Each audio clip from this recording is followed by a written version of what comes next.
action here again. Of course, tonight we are down at GMHBA Stadium. Of course, the Geelong Cats taking on the might of the Western Bulldogs. Should be an absolute ring-a-ding-ding game out there tonight. Should be an absolute fantastic game. Of course, Bailey Smith coming up against his old team in the Western Bulldogs. Tell you what, folks, I'm a little bit surprised. Let me try and just get this a little bit straighter for you. My gosh. I want to get this as good as possible for the good folks out there to see. Just a moment. Of course, Mitch Duncan from Geelong, he's coming in for his 300th game today. So that's a mega milestone. Sorry if I'm just tuddling this around. Oh my gosh, I'm still out a little bit, aren't I? I'm still out a little bit. Anyway, we're going to try and fix this up for everyone while we're in the process. I think I've just about got that correct. That's a bit better, a bit straighter. Want to get the scoreboard right, set. All right, there we go. All right, folks, as I said, welcome in Geelong, taking on the Western Bulldogs down there at Geelong. I just want to have a pop across, have a look at the ladder, see where these two teams are sitting. Of course, it's a vital game for both teams tonight. Geelong sitting in 7th on the AFL ladder, played 10, won 6, lost 4, sitting on 24 points, a game clear in the top 8. So they're sitting on 24. So, of course, Western Bulldogs played 10, won 6, lost 4, sitting on the same amount of points as Geelong. The Western Bulldogs, 24 points. This is going to be a big game. This will put a game stretch in either side tonight. So this is going to, the Western Bulldogs win tonight, they'll jump up into 3rd spot. Of course, if the Geelong Cats win tonight, they'll definitely move up into 4th spot. At the start of round 11 so far, that is the action. Of course, ins and outs for both teams. Welcome into everybody. Stuart Stanley Closey coming in for the Cats. O'Sullivan going out with Paddy Dangerfield. Oh, what a monster out.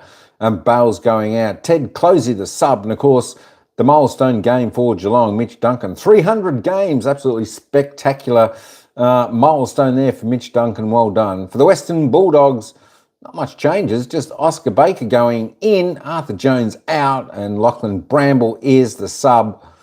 There is your team line up for tonight for both teams. I tell you what, she's going to be an absolute cracking game tonight. This is a game, folks.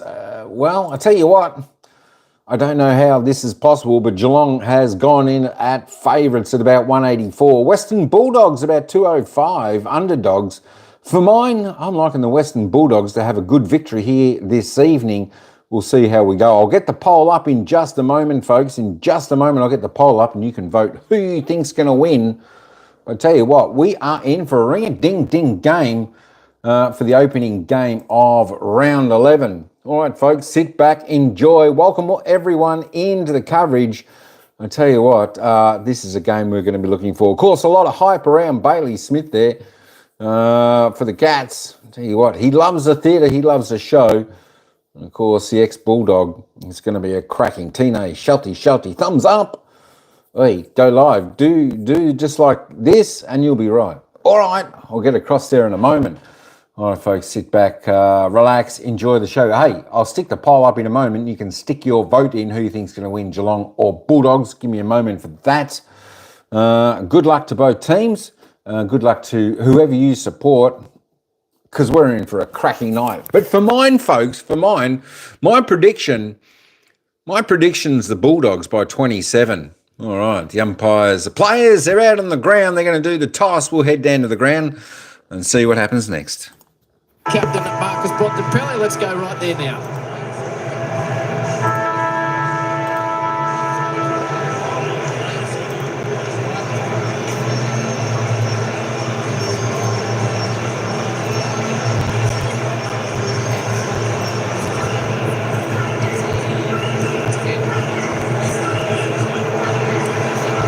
Take 2, Marcus Bontempelli winning the toss, as you see, keep your eye to screen. 7 best and first for Scotty West.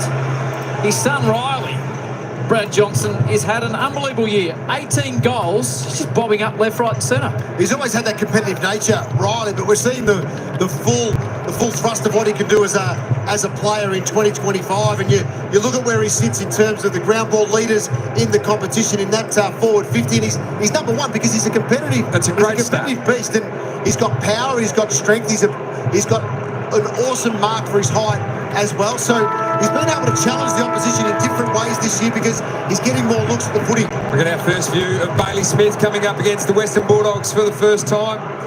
Looks like he's headed to the centre of the ground. You can see him chatting to Tom Atkins there. Stand next to Tom Atkins. I reckon Tommy Atkins has said to him, just come and stand next to me for this first centre bounce because I've got your back, because we know what Tommy Atkins and how aggressive he is and how much he protects his teammates out there. All right, time to hand over to Australia's most popular sports caller, Matty Hill, to take things away. Bailey Smith and the Cats up against the Dogs, Thursday night footy in Geelong. Matthew Kennedy standing next to Bailey Smith. So it's been a big build-up. GMHBA Stadium on a Thursday night. Geelong hosting the Dogs, 7th v 5th. Stanley wins the first tap. Liberatore the first kick. Harms runs through the football. Atkins with the quick pick up over the top. Here he goes. Smith's got the football. A few boos and some cheers. Some noise around the stadium. First grab for O'Donnell at half-back. Yeah, it looks like O'Donnell's got Cameron there. Might have been in the misplay, but that's a good little matchup and a good win to the young back early on. O'Donnell looks further afield. He's going to go down the line. 2-on-2 Norton at the front. De Koning with the fist at the back. Close couldn't quite grab it. Atkins paddles it along the ground. Richards is there fighting for it as well. Bontempelli to Baker, who just dumps it on the boot towards half forward. Good strong grab by Norton, who had 2 to beat. Yeah, it's a big boy grab from Aaron Norton. Plays on to Harms. Took a bit of time, kicks it towards the top of the square. Fraser had a couple of beats. Easily outpointed that time by Guthrie. So after that big build-up, Jack, it was one of his non-former teammates, Kennedy, that took Bailey at the open bounce. Yeah, good decision. I don't mind that, actually. Just take the fire powder and the emotion as well. Myers into Smith. Boos and cheers accompany wherever he goes.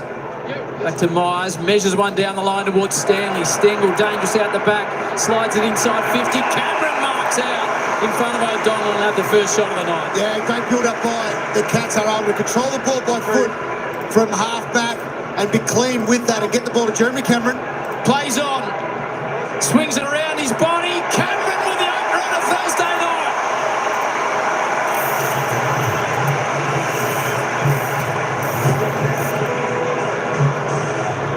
Well, we spoke about him getting up the ground, Jono, and it's his MO, and it's O'Donnell that's gone to him early. Rory Lobb did the number last year, but you cannot let Jeremy Cameron get out the back. It is the #1 rule, and especially this Geelong half-forward line. And you can see O'Donnell, he's all at sea there, trying to get soaked up, trying to play on Brad Close and Jeremy Cameron, and as soon as he's out the back, hasn't got help from his fellow defenders, he is exposed, and an excellent kick inside 50, and you've got to stay aware. He's got to play on every single time onto that left foot. Numbers at the contest, that's what it was for Geelong as they were working the ball down the wing. 2 and 3 and 4 turned up to support the play. And you're right with Jeremy Cameron, the Bulldogs weren't switched on to what he would do in terms of playing on. Had too much time and space. No one standing in that 10-metre zone to put pressure on his left leg. 7 goals last week against Port. Kennedy off the ground. Smith chases him, grabs into grounds. Umpire wants it. There's a little bit of spice in that end of that tackle there from Bailey Smith. So Stanley and English. Stanley won it. Bontempelli quickly onto the boots. No mark taken, goes to ground. Scrapping for it, Norton. Is it going to bobble out? It isn't. That's an important role there for Buku Cummins. Has had a pretty good year playing forward. Just got to bring the ball to ground. Geelong will fly from everywhere. It gives you opportunities for Riley West at ground level. No one really winning that one. Another stoppage.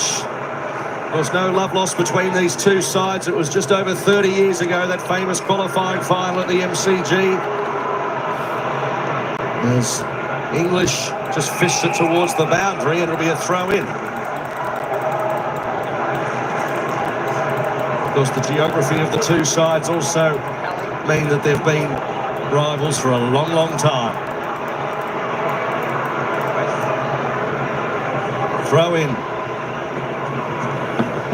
Stanley at the back won it. Liberatore couldn't quite get purchase on it. Quick ricochet to Smith, who just skies one outside defensive 50. Neil couldn't drag it down. Dale, who brought his own football last week, out he goes out of the pack. Holmes picks it up, and then Dempsey up against the boundary line, couldn't quite keep it in. He's settled, Bailey Smith. He's really settled in nicely. The start of this contest, the former player of the competition, some early touches, big tackle, actively involved. Rory Lobb's been moved on to Jeremy Cameron, so Rory Lobb taking the deepest forward out of Cameron and Shannon Neal. And Liberatore standing beside Smith in this contest. Comes out Kennedy to that man, Liberatore.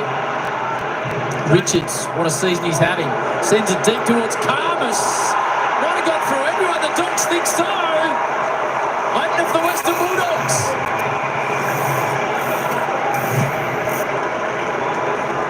You can't let Ed Richards out the front of contest, Jack. That's the critical part of what we see here in this clearance. Liberatore, Bontempelli helping each other to get clear. Then it's Ed Richards who pops out forward of this contest. Yeah, knows that he can't impact the contest, so takes an educated risk to get ahead of the ball. Tim English does exactly the same thing, and the Bulldogs are onto this. They don't blast kick from stoppage. They know their extra is going to be in handballs, but handballs out the front. He's the #1 goal assist player in the competition, #1 rated player in the competition, and that is a fantastic finish from Ed Richards. 479 metres gained last week and 2 goals. All square early.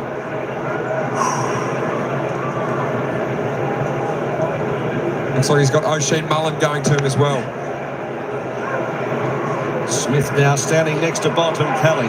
Runs after it with Richards, who gets boot to ball. Scooped out Fraser to Bontempelli. Bontempelli looking for space to Dale. Dale's long probing kick towards the top of the square. No one really. Norton gets it cleanly. Out to Fraser on a dime. Goes back. McNeil off a step. It's going to be good enough. Norton. It's good work from Norton. He actually had a chance to have a shot on his left foot, but he had to decide to turn it and handball back. Norton gives himself some room, slams it into the post. Just rushed himself there, Aaron Norton. Went back and took a breath, and all of a sudden I think he tried to catch the Cats unawares. I would love to see him just set himself, go back. It's his non-preferred, so give yourself the most amount of time to make a really smart, calculated decision. Humphrey's so good on either foot, shaped to the left, then went on the right, no problem. Blitzarves, Myers turned it over. Kennedy having a great start in his career.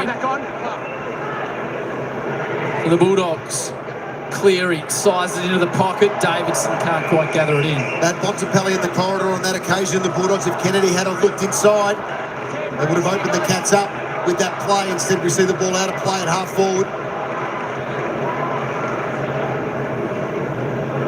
Big crowd in at GMHBA. Only a spare seat here. Stanley, English drops a touch short. Liberatore, Smith, Bontempelli, Holmes. Whistle. Advantage paid and taken. Driving to the outside. Doesn't quite sit. Doesn't have the Dempsey in the pink boots onto close. Spirals away off his boot. He's got enough time to keep the ball in. Dale hangs back. Shorts to Cameron. Kick the opener. Manners inside 50. Neil's deep, as is Henry. Henry wants it long. Cameron delays the kick for as long as he can. Stanley will come from behind. Big Neil, though. There's an enormous presence. Whether there was a block off the play or touched. Touch by Steno. Thanks to Cam Mooney. What's the atmosphere like down there, Moons? Mate, it is absolutely fantastic. As you expect, as soon as Bailey gets near the ball, you're hearing cheers and boos. It's pretty amazing. Bobbles around. Dempsey, quick flick out. Working for Johannesson. Is still alive. Dempsey, centering ball. Neil. Blitzarves, it was clever. It's too tall, Mark Blitzarves. Playing on Bailey Williams there. A really smart kick came in board. If you want to have a shot, you have a shot. If you don't, you got to put it to the hot spot, because that's where the fat side winger, the wingers on the other side of the ground will generally slide into and position themselves there predominantly for defence, but you're there for an offensive opportunity too. That's such a versatile 2024 game. 280. And the blitz puts him through. It was a beautiful setup. It had depth on it as well. So hooking the ball, was able to get some distance on it to the right spot. And you have a look at Mark Blitzarps here, standing about 25 metres out from goal. He's there for exactly defence. right. He's there for protection so that the Bulldogs can't switch it. But Dempsey, just gets it into exactly the right spot. Now, he doesn't even know, I don't think, that Mark Blitzarps is there. Just throws it on the boot. You can see his eyes looking at the footy. And just the bigger man won the contest. Well, that's the flexibility with Mark Blitzarps, because he's starting in centre bounce. So he's doing centre bounce, rolling to the wing, and then Stanley goes into the middle of the ground. And Mitch Duncan has found his way onto the ground for his 300th game, first time tonight. What a career he's had, and what a club. 300th game, 237 of those 300 matches, his team has been in the top 8. So, great player at a great club for Mitch Duncan. Most players would be jealous of that record, Howie. So Blitzarps now in the ruck. Mr. Versatile English gets the leap, and he gets as far as Holmes and Liberatore. Holmes taps it on, just evades Smith. Now English picks up cleanly. Too much on it for Richards. He's got Dale in support. Can't pick it up cleanly. Neil just bumbles along it in front of himself. Cleary will be under pressure, shrugs one tackle. Thinks his way through it nicely. Lob by hand, back to Cleary. And now Liberatore. Liberatore. Down the wing he goes. Bottom Kelly on the chest. Just gliding along the wing as he loves to do. Dale over the top, set up for Kennedy. Handball inboard Norton. Norton with another handball. Fraser hung in the air for a while. Another handball. Clever little tap. Johannesson. Side of the boots. And has he scored? He's just scored a behind. Yeah, great pressure there from the Geelong Football Club, but the Western Bulldogs were able to break Essendon's tackles last week. We've already seen early signs of them being able to get through, come through the corridor. A luxury to have Marcus Bontempelli just push forward from stoppage. It'll be so important, that matchup for the Geelong. Closely and Bramble, the two subs. Bontempelli already up to 6 disposals. Neil can't quite complete the mark. He's awarded the free kick. Started well as the number 33. Short ball. He's turned it over straight to Cleary. He tried to be a little bit fancy there, Neil. He had the one-on-one long with Ollie. He should have just gone long and wide on that one. And Short turned it over. Tom Stewart's just made his way back out onto the field after having a few weeks off with a knee injury.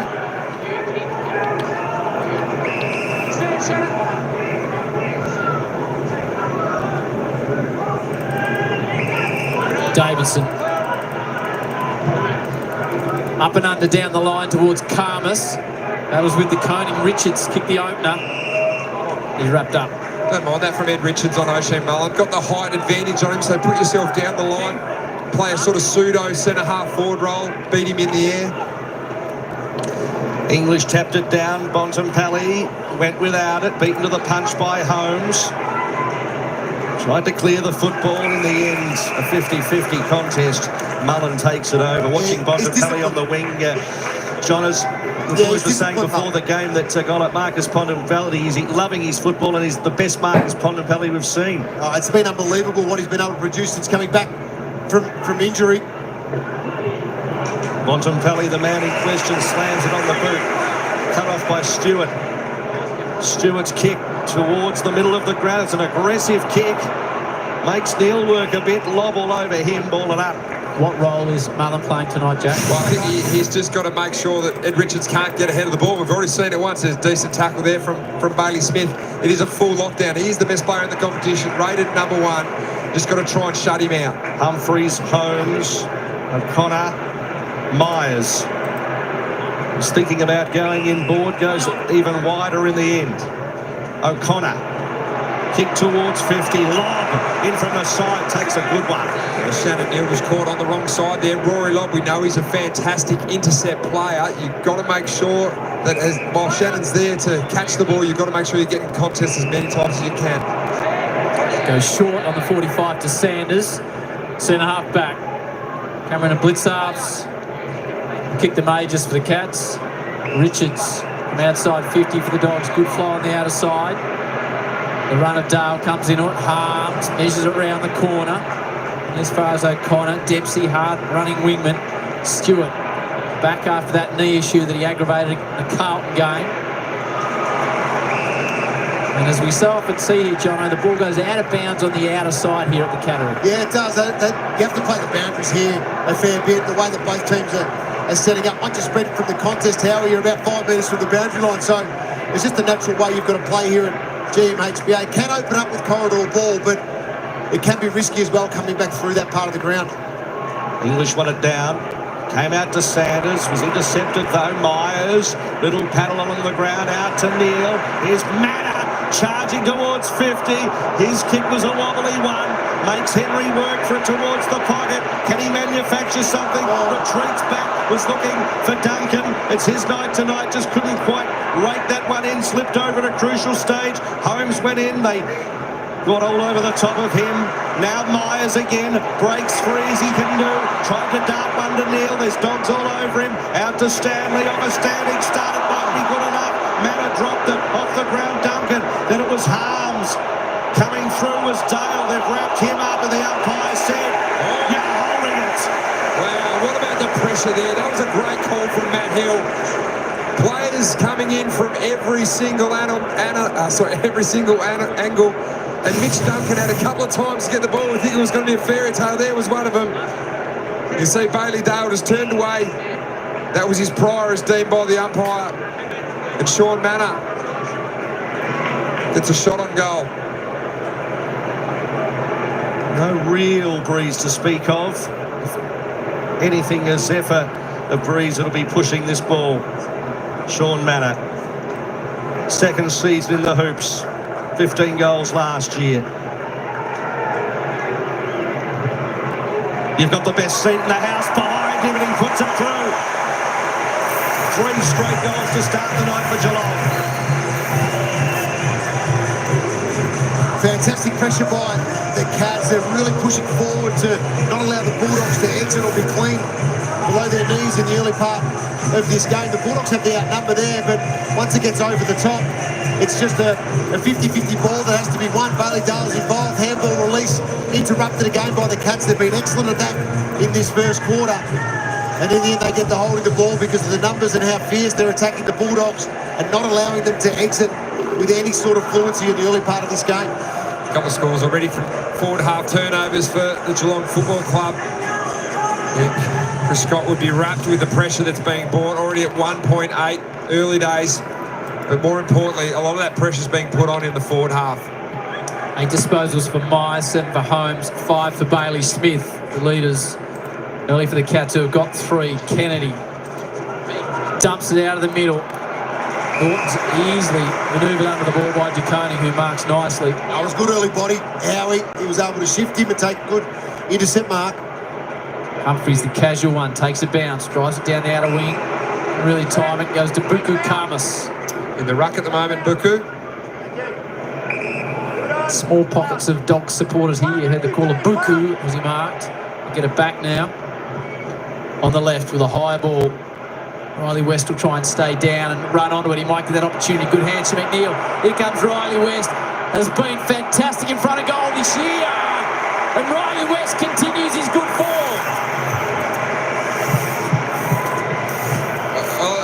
I think Aaron Norton was the one that provided the opportunity here. You mentioned, Jono, that the one before that was shunted under the ball too easily for mine as well. It was this contest here, 1v2, and all Aaron Norton needs to do here is bring that ball to ground. Doesn't touch it, but is able to make sure that ball hits the deck. And we know this man here, he's the #1 player in the competition at ground balls in the forward 50. This one just outside forward 50, but a fantastic finish for what is becoming a very, very valuable weapon in the forward 50 for the Western Bulldogs. Some exciting footy early. It's what we hope for tonight.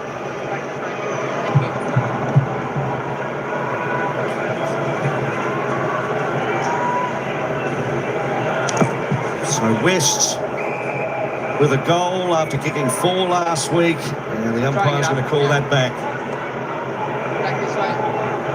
It's big for the moment for the Dogs. Buku rucking against Reece Stanley. Stanley attempts to get it to Smith. Karmas all over him. Liberatore went in, and then that's entry through the pack was too crude. In fact, Smith losing his headband in the process. And he's going to slam it long. Straight down the throat of Cleary. Well, the headband's come off, guys, and he hasn't been able to put it back on yet. He's lost his superpower. Cleary. A little bit indecisive, and as a result, kicked it straight to Stewart, back to Smith, who repeats the dose and pummels it inside 50 to Stengel this time. Headband or no headband, Moons. The superpowers are still there. That was a fantastic kick, and it comes from exactly how Geelong want to play. They set up behind the ball. It was Tom Stewart who took the intercept mark and then gave it to the runner in Bailey Smith. And that kick was actually made for Tyson Stengel, made him come into the ball. Kicked 21 goals in 25 games last year. It swings round. It's going to just prop up in the square eventually. Lob kills it. We showed Bruce Dool losing his headband earlier on. Slightly less intentional, that one, I think.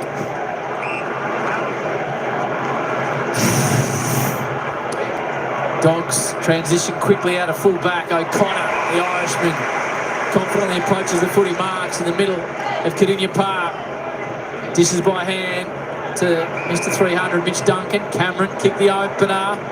Good subs on the board as well. Good progression forward. Guthrie sizes it to close. Plays on, sees something in, not quite. Unlucky there, close. I thought he did enough to back and be paid that mark inside forward 50 for the Cats. A couple of the youngsters combining. Fraser to Davidson. That kick deadly accurate. Hit Liberatore between the eyes and then kicks long.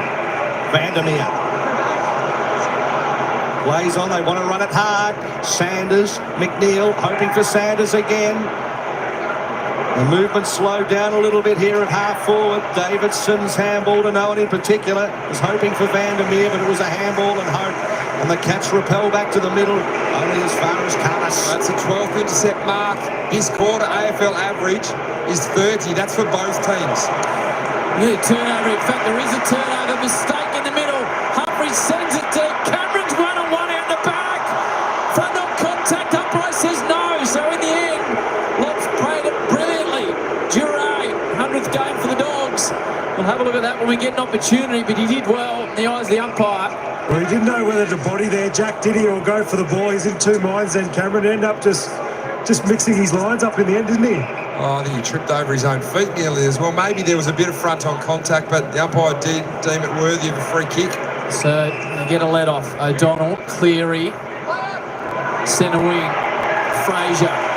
Can't quite pick it up. Johannes and the North Smith caught by O'Connor. Neil takes the advantage to Smith.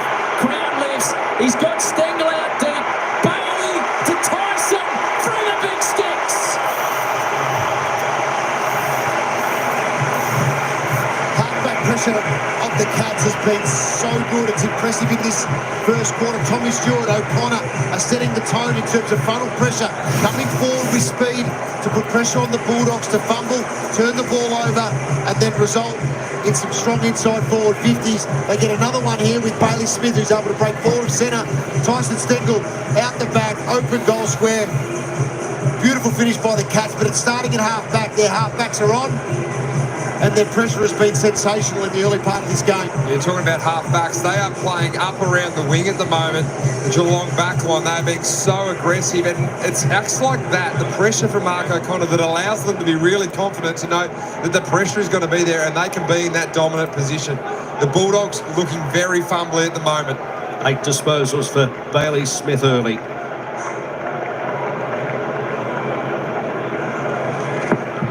Cats scoring well off turnover. Western Bulldogs. It's going to be a free kick to English in the middle. English sinks the slipper into it. Karmas, Norton almost pushed over. Sanders is there. Ball to be won. Kennedy overruns it. Harms round the corner. Off a step, misses. So dangerous, aren't they, the Bulldogs? They're really dangerous when the ball goes in high and it hits the ground. You've got a number of players there that can impact. Just haven't been able to obviously convert the way they would like so far in this game.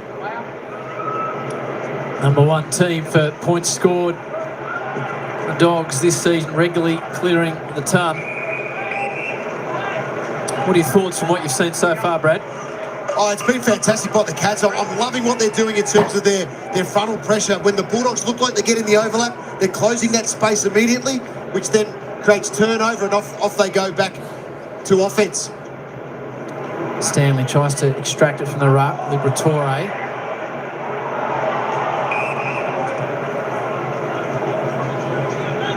Bontempelli's up to 7 disposals, the skipper.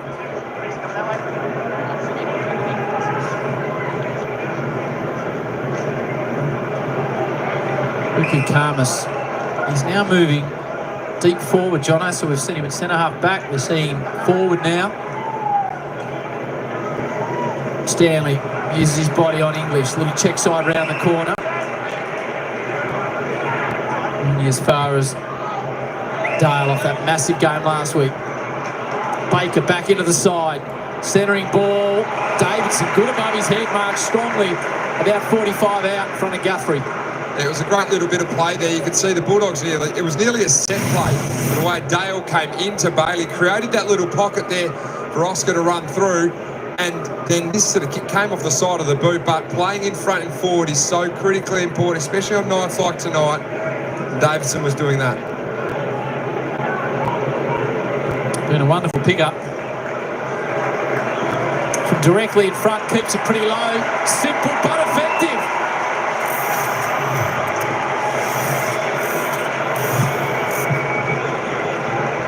That's nearly one sort of against momentum. Geelong have been dominating forward half, but the opportunistic play, and you can just see this little pocket here. Smart play. They know they've got a 3v2, even a 4v2 to create that extra 20 metres of running. And it goes past so many Geelong defenders there. It actually gets it deeper inside 50. Was off the instep, but we'll give it to Oscar Baker. But playing in front, critically important, and finishing here early as well is important to make sure that you don't get gaps too early on the scoreboard. Sam Davidson, his 11th game of AFL, showing some maturity there. Ed Richards has the goal in the game, but only 2 disposals in this first quarter. Mullen doing a nice job. Back to 4 points.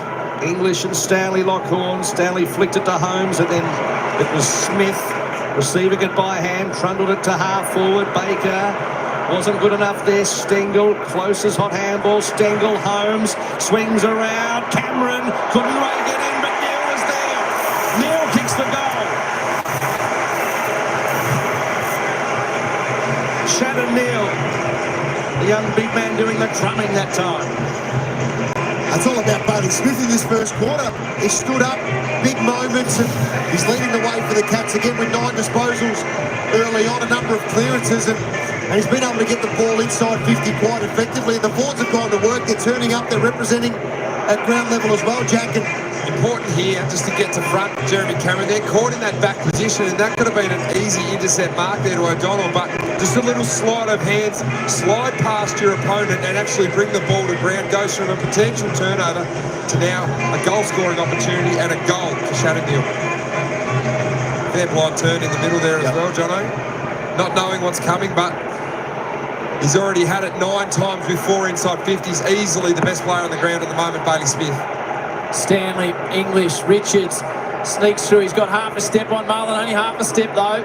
The Irishman now applies the tackle beautifully. And he could have got holding the ball. It's a tight tag at the moment. I'd send Richards there straight away. Yep. Create a 2v1. Mullen runs around with them as well, and it creates a Bulldog play to be able to get free from that. Ed Richards may have to sacrifice in this game. English down toward Davidson. The other one is you can roll him forward. Marcus Bontempelli playing full forward at the moment with Booker Karmas. Why not play Richards out of full forward for a little bit? Stanley, for the second time tonight, just manhandles English. Dempsey kicked 2 goals in his last 6 matches.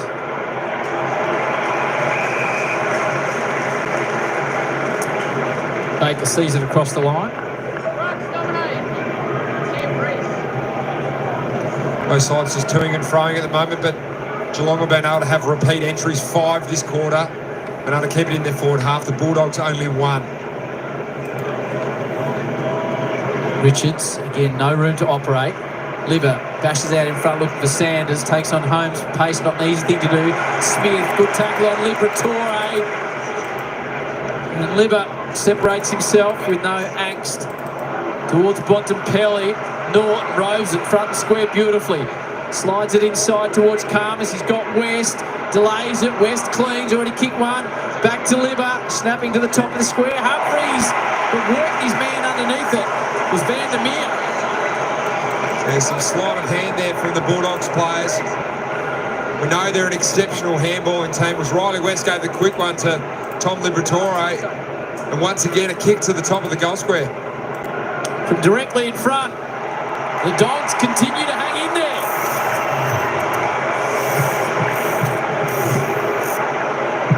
He's improved this year with his aerial ability inside 450. He's taken some really strong one-on-one marks.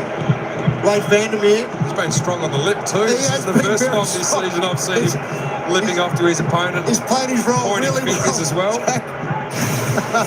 But you're right, he's another critical part of the Bulldogs forward line. You can see here, it was Aaron Norton who became the crummer off Marcus Bontempelli here, going round on his preferred left foot. But Booker Karmas was the first handball. Just waited there, opened that little patch up, then another quick handball there, and you can see the Bulldogs even getting forward. If that ball hits the ground, 1, 2, 3, 4, there to crumb it, but a really good mark, Lane Van der Meer, and a solid tackle from Bailey Smith there on Tom Liberatore as well. Back to 4 points.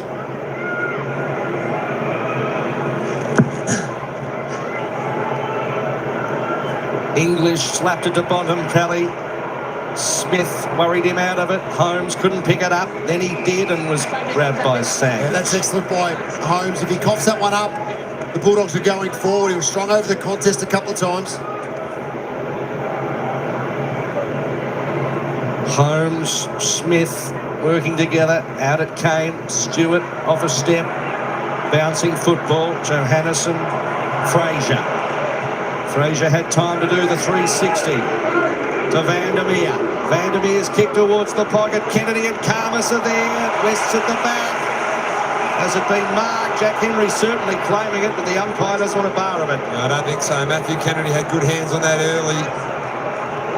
And a really important spoil because there was 3 versus 1 there for the Bulldogs. Hard up against the pocket. English and Stanley. West does the roving. Slams it on the boot. It's a wobbly up and under. Karmas couldn't grab it. DeConey working with Stewart. They're fumbling about, but eventually it goes through for a behind. That's very good from Tom Stewart. And he's very smart. He knew exactly what he wanted to do. The intentional fumble. That was very good. It's a sign of a player. It's a 5-time All-Australian that knows they can get away with it. Guthrie back to DeConey. Here he is, the 5-time. Smith. A rare fumble. Only one for the first quarter. I feel like you can sense this game starting to head in the Bulldogs' direction, just starting to open up a little bit. They get their kicking game going. Bailey playing it up to the crowd there.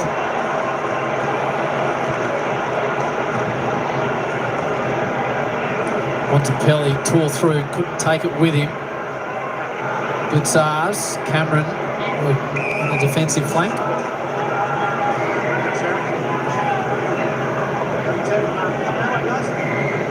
Mullen still keeping a very tight eye on Richards. His teammates are trying to block for him. Bontempelli just bursts through the pack. Swings on the left. Karmas, Norton's on the ground. Might help him in the end. Falls to Norton. First he was on his knees. Now he's celebrating a major. Couple in a row for the Dogs. Well, this is one thing you can do against the Geelong Football Club, is that if you compete in the air and bring the ball to the ground, because they love to intercept the ball, they will always fly from every position, whether that be from the front, whether that be from the side. And once you get it to ground, you get opportunities, and it's opportunities like this that the Bulldogs, Jono, have been able to secure. Bontempelli working out of the contest. It's a great combination he's got with Tim Nicholas at the moment, where they're just pushing it just forward, and he's coming through with a little bit of speed, so he's able to work off his direct opponent. And Bailey Smith on this occasion, just a little nudge there to give himself a bit of space to get on that left side. Deep entry, and good work by Norton, recovery while slipping over to kick a major. Good game of footy this, a little bit of tension hovering around too. Early stages, but we're in for a night. Fraser, Richards, Bontempelli tries to tap it to Fraser or Richards. Richards to centre half forward, ran hard. dumps it on the boot. De Koning was there, loops it over the top to Myers. Closing stages of the first term, and then hits up Blitzarves, who's already kicked a goal tonight. He spreads it wider. De Koning's kick towards half forwards. They need to be quick here, and they're not quick enough. It was in the hands of Neil at the end. So it's the Dogs leading by 3. After a late goal, has just put their noses in front. That man, Bailey Smithy, was the talking point all week. He's had 10 possessions and 8 kicks. And of course, Howie, tomorrow night, it's always one of the great spectacles. Dream time at the G, and you'll see it all on Fox Footy.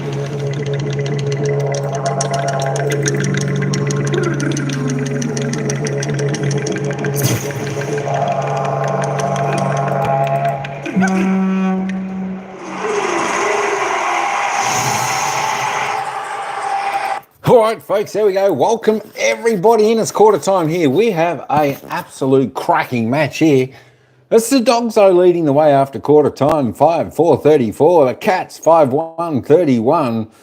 Tell you what, this is a tussle between two giants of the game. Of course, a fantastic game in itself. I tell you what, the Cats, you know, I like the way both teams are playing here. The Cats are definitely bringing a little bit more pressure.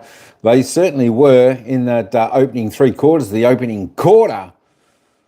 Dogs couldn't really get that free-flowing run. The Cats looked dangerous going inside their forward 50. And, of course, Bailey Smith putting it inside quite a few times inside forward 50. He's been fantastic for the Cats. Of course, the Bont has been great also for the Doggies with Norton.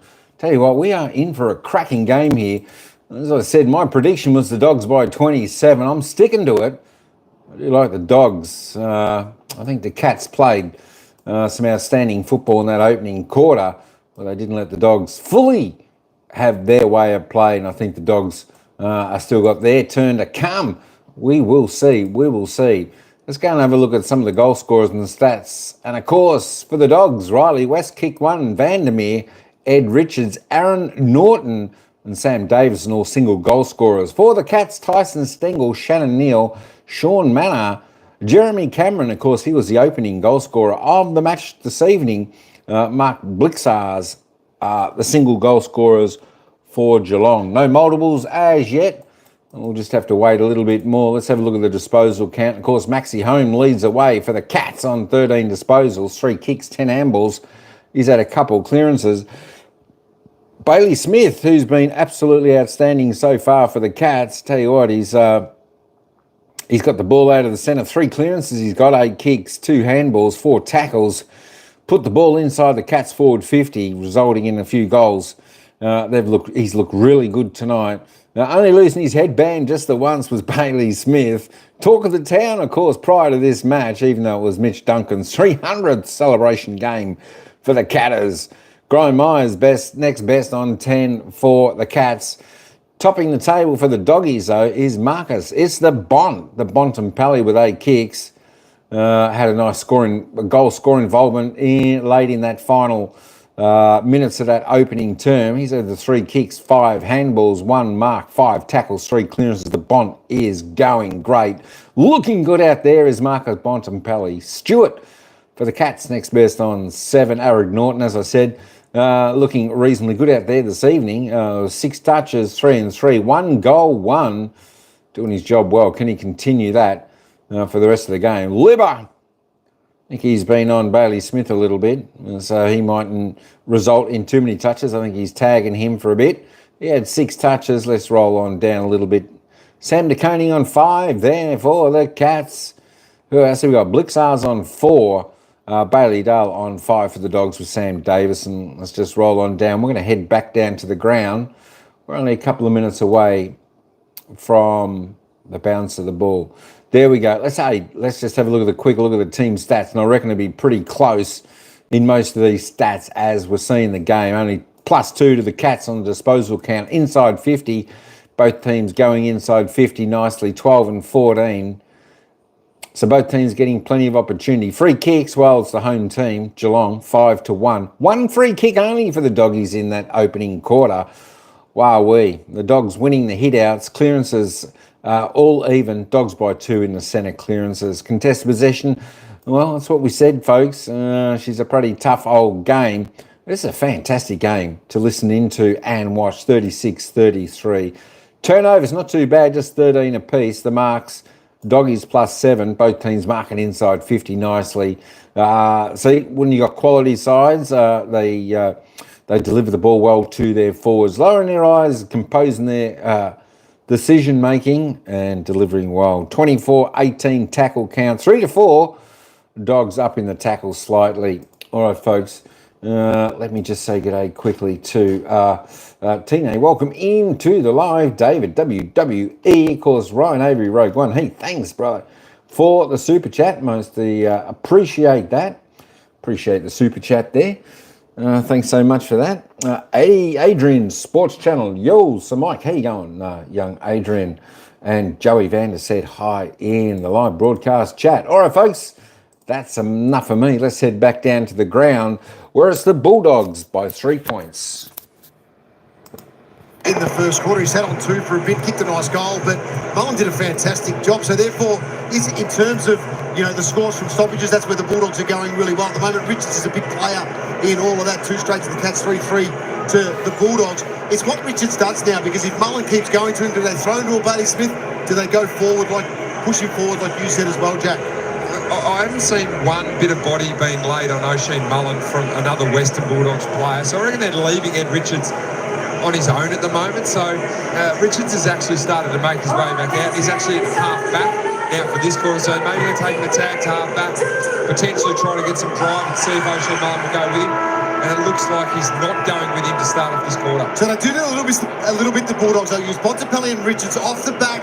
They'll come straight through and play midfield and be replaced. Dogs by 3. Second quarter gets underway. English flies early. Stanley wins it. Down to Holmes, another stoppage. Both teams coming in form, of course. Geelong winning by 76 over Port. Dogs 91 over Essendon. Manners hurried kick inside 50. Almost taken by Henry, who swings on a dime. Had time to try and hit Cameron, couldn't quite do so. Liberatore, Richards working out of defensive 50. Ball had to be good, and it was to West. So West brings it out wider. Williams, good juggling mark, with Blitzars bearing down on him. Williams, dodgy handball in the end. Major Ray really worked for it. It was picked up by Stanley. Look at this, Stengel has a panic around him. And then a little chip to set it up for Cameron. So good mistake by Williams on the wing. Poor handball. Poor decision. Ray. It was a poor decision. He had representation inside forward 50, some one-on-one battles that he should have gone to. Instead made the decision to go by hand. Turnover. And this is what happens because the Cats are so good in their transition at the moment. It's a bad turnover, that one. Sits at 28 for the year. Jeremy Cameron won already tonight after a bag of them last week. Jeremy Cameron waltzes in and makes no mistake. The Cats back in front early in the second term. That's 4 goals already from intercepts or turnovers for Geelong. And that one's an absolute soda. A shocking decision there to handball that with Geelong having the majority of players there. And Tyson Stengel held his width, and really good by Reece Stanley to actually see that there. And then a great kick into their champion full forward. You love those ones there. It was already out the back of Rory Lobb. It's been a fascinating contest, those two. We've already seen a couple of contests in the second quarter and a few in the first, but Jeremy Cameron's the best player in getting out the back. Well, the Bulldogs runner just spent about a minute with Bailey Williams while all that was happening and just talking about the options that he needs to start thinking about to execute better in this game of footy. Cameron off 7 last week, the opener of the match, now the opener of the second term. Up to 29, equal leader in the Coleman now with King from the Suns. Holmes, little ball off the instep. Cleary attacks it well, does really well now, stripped to the footy, holding the ball. Atkins got him. Smith takes the advantage, why wouldn't he? Blitzarves comes from the side, Henry stays down, clever to Manor, good round the sticks if he can pick it up. Manor doesn't quite get enough on it. Ollie Dempsey was just on that Ollie Dempsey run, running to basically the middle of the goal line. The kick just needed to be a little bit higher and a little bit straighter, and he would have taken what we now know is an Ollie Dempsey mark coming from the wing and having another shot on goal. Joe Haddison, not long ago, racked up the 200 games for the Bulldogs. Kick towards Bontempelli. Enjoying his work already tonight to Norton. Running for Hindale. 49 touches last week and then tried to dance away from Humphreys and it didn't work.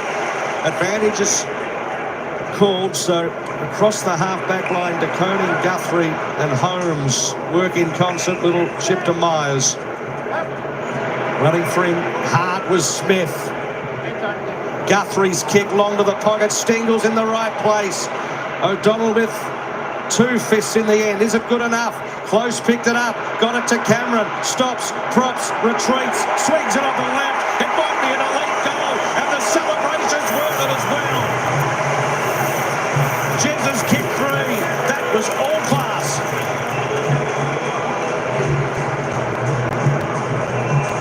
Who wants to talk about that one first? Well, I think we're both standing here because we've seen exactly the same thing. A handball error again, and it was Aaron Norton here who didn't need to rush.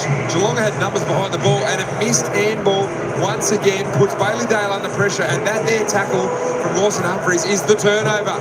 And exactly the same as last, Johnny. The last one went out to Tyson Stengel, this one went out the fat side of the ground. And of course, Jeremy Cameron, who we know has got a sense for goal on the right, he's got a sense for goal on the left, just went back on his left foot, under pressure. And that is a lovely finish by the Coleman medalist.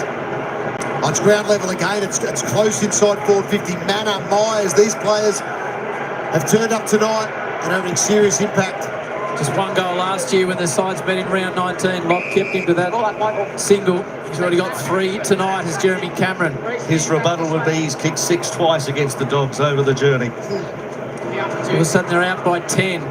Turning out a quarter-time deficit. Interesting that O'Shea Mullen's sitting on the bench at the moment, so not going with the tag on Ed Richards, lined up against Max Holmes' stoppage. Bontempelli. Why do you think that is after it started well, Jack? Well, sometimes I think Chris Scott just likes to try things and have a bit of a look. So we saw Tom Stewart start on the bench. We saw Mitch Duncan start on the bench in game 300. So they don't die wondering. They try a lot of things, Geelong. Good build-up's got it into the hands of the impressive Fraser. Out of flank. Awkward left foot ball inside 50 and Reece Stanley marks strongly in front of Vandermeer. By hand. Henry. Happy to give up ground. Humphreys. Stewart.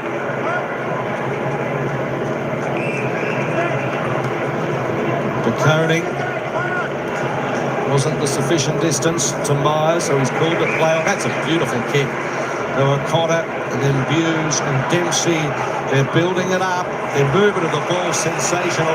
Stengel has the footy. It all starts with Myers, his ability to kick the ball inside. Plays on quickly. Lobb was in the right spot. Cameron was a couple of steps behind him. Yeah, it was nearly the perfect play for Geelong. You could see them just drawing the Bulldogs wider and wider, and then the kick inside 50 from Stengel just missed. Rory Lobb in the perfect position to intercept that ball. So Lobb comes out to clear his short one to Davidson. It was a bit of a shocker in the end, picked up by Neal. Mullen on a dime. Little ball is clever. Taken by Henry, who was decked by Bontempelli after he marked it. And the umpire says, come with me. Interesting to see this on replay. The 50 metres was there. It's a late strike. Yeah, got him high. So it was always going to be brought back 50. But they're all over them, the Cats. Yeah, They're creating turnover everywhere. Jack, their pressure has just been at that perfect level tonight where the Bulldogs are not clean whatsoever. So Ollie Henry to make a good thing of it, and does so, kicking it into the second row. Love to know what the stat of how many times Marcus Bontempelli's given a 50 away, Jono. I wouldn't think he'd be Wouldn't be many at all. But what the Cats have done is they've been able to set things up at quarter time, reassess where they're at, continue to reinforce the positives that they did well in that first quarter. And part of that is creating the turnover game, getting the ball back as quick as possible from the Western Bulldogs, because they're able to sit goal side and get out their forwards close. And it's Henry's turn this time to be involved. Manner's been excellent as well. And that's 50. I think the damning stat for the Bulldogs is that Geelong are going at 42% entries inside 50 to goals. That's not just to scores, that is to goals. So 40% of the time it goes in there, Geelong are a chance of kicking a goal. They're dominating that at the moment. 3-point margin at quarter time. Cats with the opening 3. Pushed out to a 16-point lead. Williams taken in a tackle. Vittoria didn't enjoy it from Atkins. The up had a good view of it, so decided that there wasn't enough in it for a free kick to be paid. Atkins again. Drives out of the middle towards the wing. As far as Cleary. There's a 50 back the other way. And Blitzhart just with the nudge after he took the mark.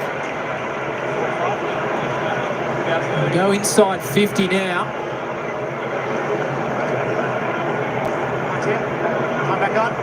Luke Cleary, only 7 games in his first 3 years down at the kennel. Picked up back in 2021 a pick 61. Kicked 1 career goal, which was this year. They need this just to steady things down. From on 50, Cleary hits it pretty well. Right to the line, post.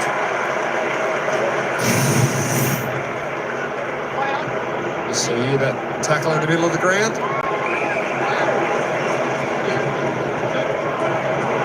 So Hughes steaming out of half-back. Got it to Blitzarves, Myers, Manor.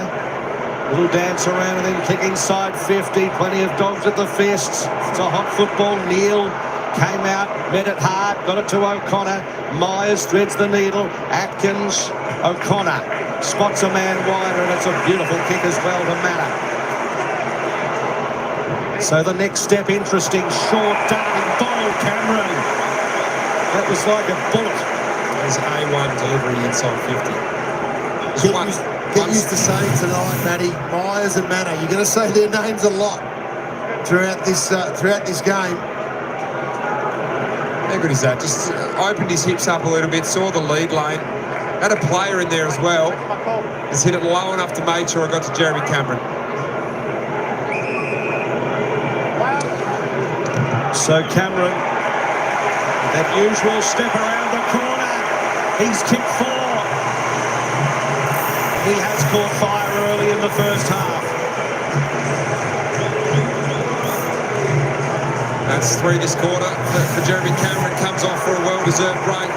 Spoke about Brian Morris. His work rate is sensational here in this second quarter, and his running mate Sean Manor, just delivery inside 50. You can see Bailey Dale was once standing in that lead lane. He's the protection. He's the half-back wing type player that stands there and supposed to be in there for that interception. But the kick was hit with so much penetration that he just had no opportunity to get across it.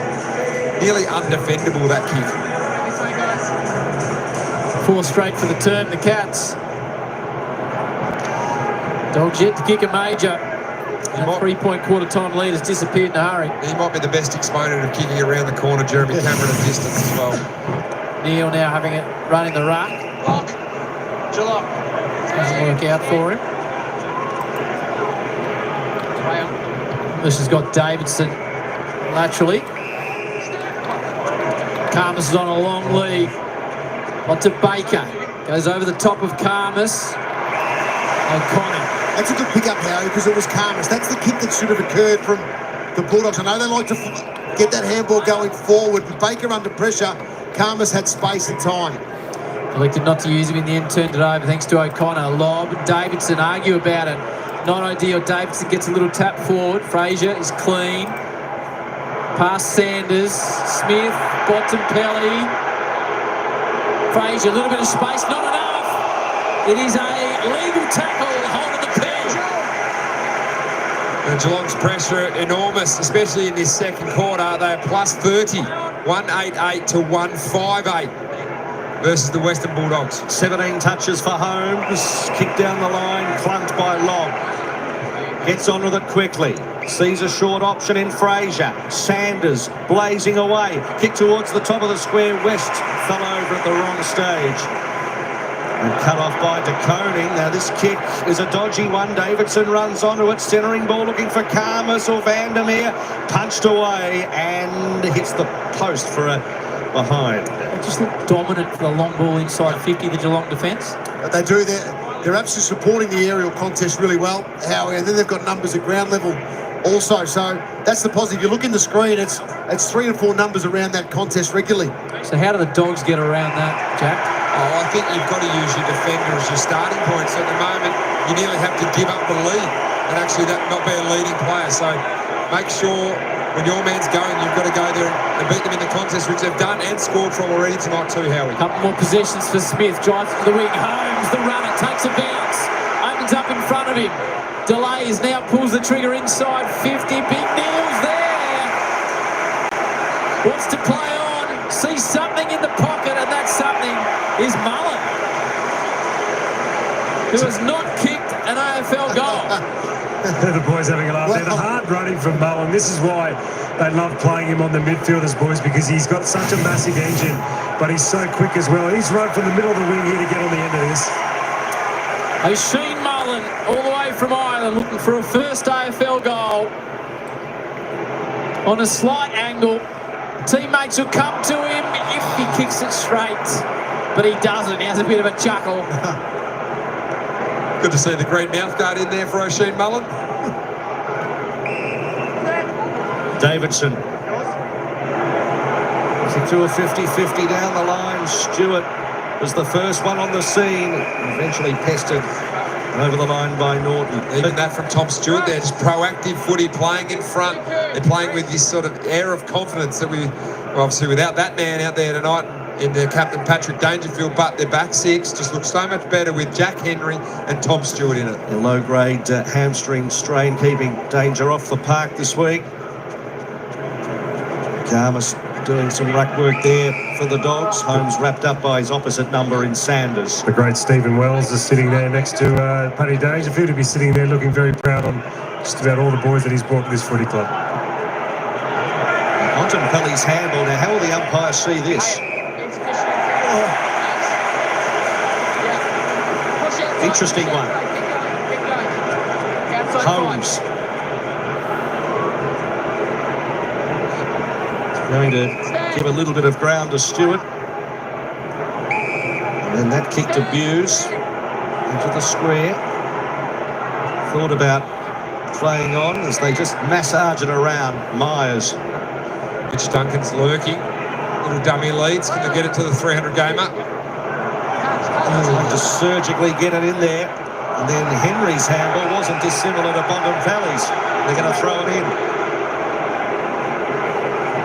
Let's see what Brian Myers was thinking there, looking for the moment for Mitch Duncan. Just couldn't get it high enough to get it over their fingertips. There's some reasonably passionate fans at the foot. Why are Doggies fans so angry, Brad? Jeez. That's your mob, Jono. What's that mean? Yeah, Moons. Not happy with the turnovers at the moment. Humphreys. There is Duncan.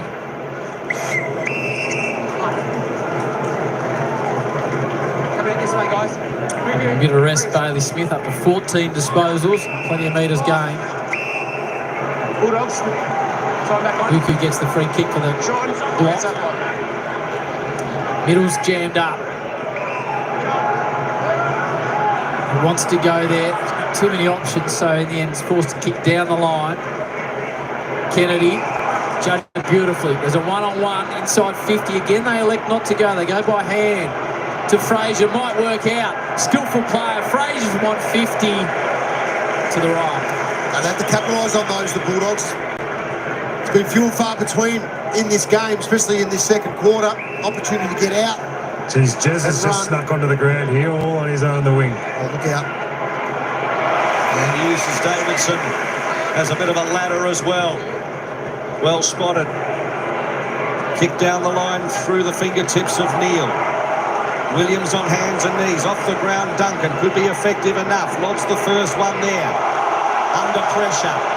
got the handball away just.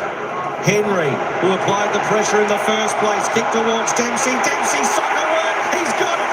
He's kicked the goal.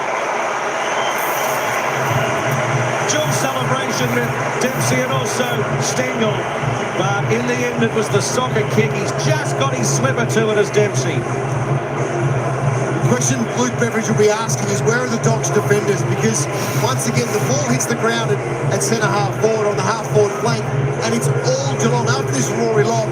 You look at the numbers from the Cats here, they've got 3v1, Bulldogs trying to turn up too late, and they've still got representation with one-on-ones forward of the ball. So it's working perfectly for Geelong, but it's working perfectly because of the pressure that they're putting on, but they're effective on turnover.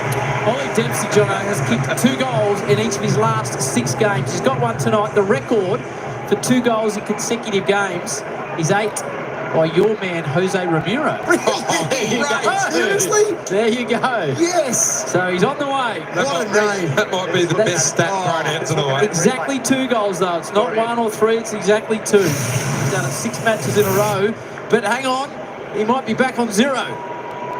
Jose might be breathing easy wherever he is, Jono. Well, he'll be hoping for... Where would Jose He'll be be? looking for a spike here, Jose. He'll be at home in Mooney Ponds.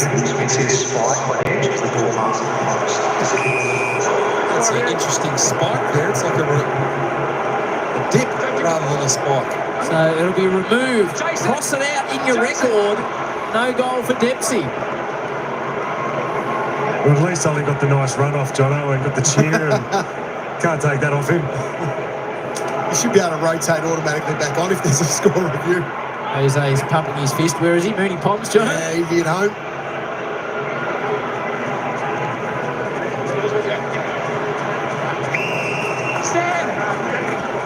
So the ball in the hands of Kennedy. Urgently working it off. Half back clearing. Took on Humphreys and lost.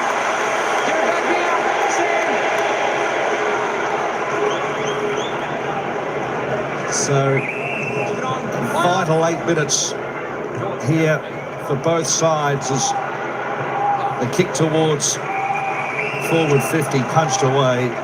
Cameron's doing the business there as Cameron walks away, but they've had their opportunities, the Dogs, with 13 scoring shots to 12. Doesn't feel like that and doesn't look like that at the moment with 21 points in it. 6 inside 50s in this second quarter, 13 to the Cats, 12-6 tackles, Cats way. Karma's taking that ball to ground. Just not sure the short handball possession sort of play on's working for the Dogs at the moment. Just be a little bit more calm with ball in hand. Cameron, Myers, grabbed by Kennedy, and another ball up. It's a good point, Jack. I'm not sure whether they've got the adjustment in there because it's their natural way to play, but the Cats are all over that at the minute, so whether they have to adjust things to move the ball differently. Davidson fumbled, Close went without it. And stacks on again, Jack Rewalt. The other one you've got to be careful of is that they've been done a lot with a forward handball, so that invites the pressure. And because Geelong are so proactive, they're actually handballing it into the Geelong defence. Free kick goes to Stanley for a block on Karmas. Come back around, Reece. Come back around. Come back on. Stand top.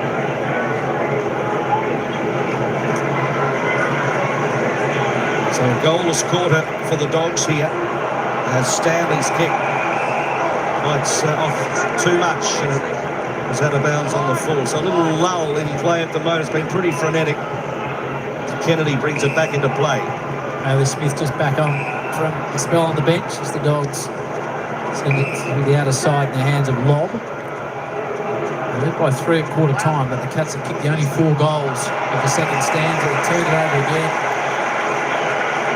Duncan kicks it very low and falls to Myers. There's a traceable of that one there. He's looking for someone to come past for the hand pass. It's not offered. Right on his distance, Brian Myers. One more. Well, the Dogs have conceded 39 points from turnover so far. So currently the 3rd worst opening half over the last 5 years. So this is big from the Cats, being able to create the turnover, but then score from it as well. Be red hot if you're a defender. Be red hot if you're a defender. And they were not. He always looked out of range, Boots. Very well played. He does not have 50 metres in him. And he's the best field kick inside 50 in the game, I think, for that 25, 30-metre kick. He knew he had to do that. Unfortunately, the Dogs did it. So now Atkins gets his opportunity. 2 goals for the season. The Tom rolls in, drills it home. 5 unanswered for the turn for the home side. Well, it comes down to knowing your opposition and what their limits are too, and knowing what their skill sets as well. And once again, it comes from turnover. Here was Rory Lobb, who tried to hit the penetrating kick out of the back half, and Mitch Duncan was able to intercept it here. Duncan then hits the penetrating kick inside to Brian Myers. And you see this on your TV screen, you think, oh, most AFL players can do that. The best fake is going to kick long there, and then the ability just to chip that and get it exactly right. It's like trying to hit a driver, looks like you're going to hit a driver really hard, then just trying to dink it. It's so hard to do, and he's pulled that at the last second to make sure that Tom Atkins was going to mark it in front of his opponent. It's the baseball button. That's what it is. Exactly. 45 of the 64 points from Geelong from turnover. Out in the middle again, Richards was held as he fumbled it. Plays on.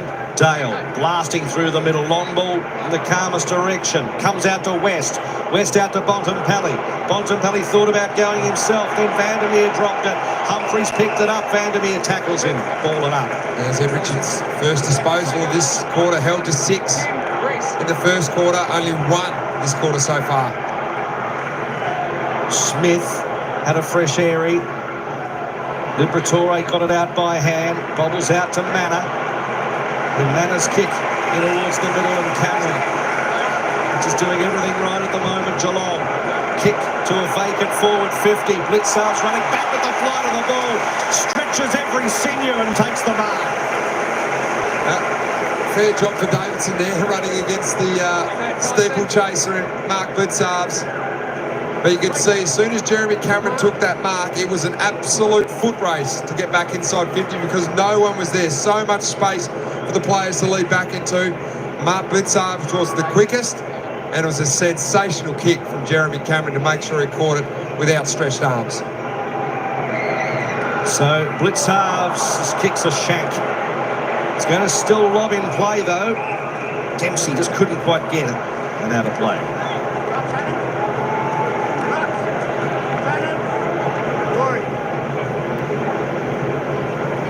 So 27 points it is. It's the highest margin so far in this match on a Thursday night. Neil taps it down and the Dogs can retreat here. To a one-on-one. Davidson again. This time he does better against Blitzarves. It gets him on the tackle. West kicked one early. Liberatore round the corner. He ball in hand for a period here, the Dogs. Vandermeer. Down the line, Giray, his 100th game for the Dogs. Clocked up more than 100 for the Hawks. And Guthrie slides across. A man that's played in every game since the 2022 Grand Final, the only cat to do so. Valued member of the back line. 27-point margin. The fans of Bailey Smith, he's had 14, had 10 in the first term. Slightly quieter in the second. Might pay that as a possession. Manor hooks it round the body. O'Donnell's had his hands full with Jezza, who's kicked 4-3 for the term. That was better from O'Donnell there. Like, he was close enough to Jeremy Cameron to get him actually in the contest. That's what he needs to do. Keep him in front of him and keep him really close to you as well. Richards. Kennedy fumbled it. Kicked it out of the congestion. English slams it on the boot. Karmas caught at the back off the face of Harms. Still won the hot potato. West breaks free of the tackle and then a kick over the head of Karmas. Met by DeConey, who with plenty of composure skies one outside 50. And it was Bontempelli and Blitzarves who saw it out. Bulldogs have just completely lost their structure forward on the ball. This is what happens when you get starved of inside 50s. Forwards creep up the ground, trying to get involved. Excellent effort there from Marcus Bontempelli, and all of a sudden you lose your structure ahead of the ball. So when it goes in there, it comes out pretty easily. Away from Manor, Davidson.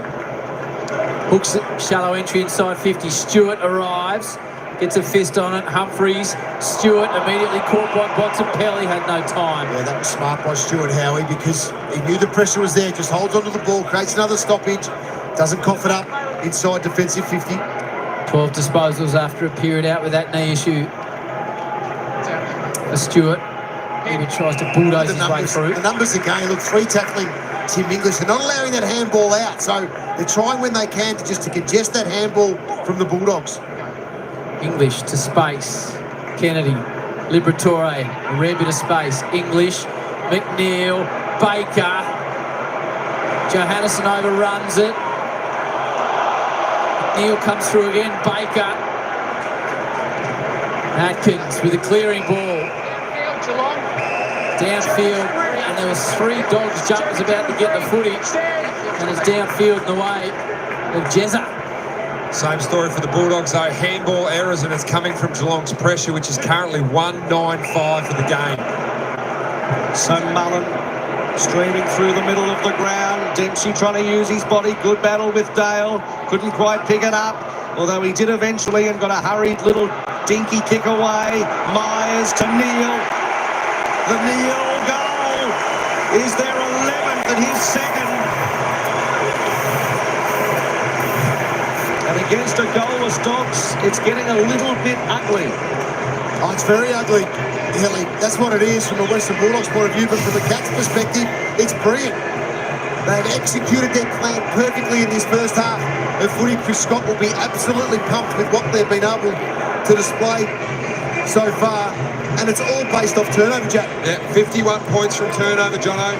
They've absolutely smacked them when the ball's got to the outside, and it's come from their pressure, which has led to Bulldogs errors, particularly handball errors from the Bulldogs, which is a part of their game which you'd think would be their identity, which is their identity, and they just have not been able to get it up and going tonight. Credit to the Geelong Football Club and how they've come out and taken the main strength of the Western Bulldogs away from them and then hurt them on the other way. 6 goals to 0 for the term. Approaching half-time, the Cats have already racked up 70 on the scoreboard. Destroying the Dogs at the moment.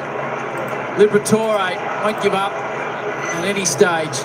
Johannesson with a bit of run, takes a bounce. Kennedy tells him to continue to run, sends it out to the flank, to West.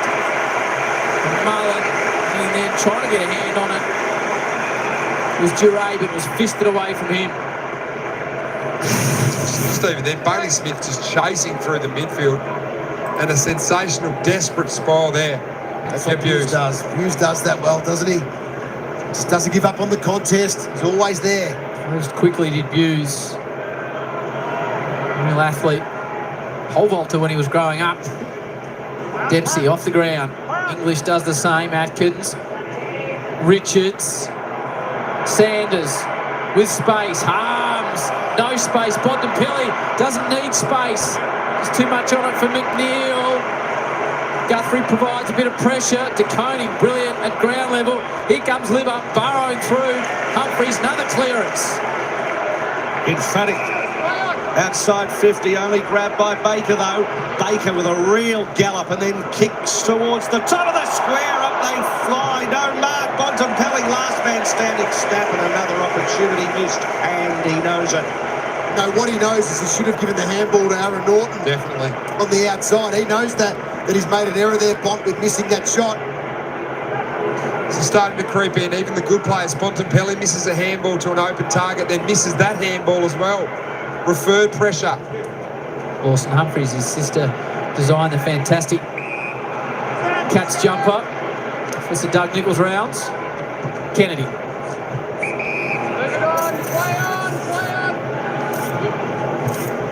High entry. Looking for English. Richards stripped away from him.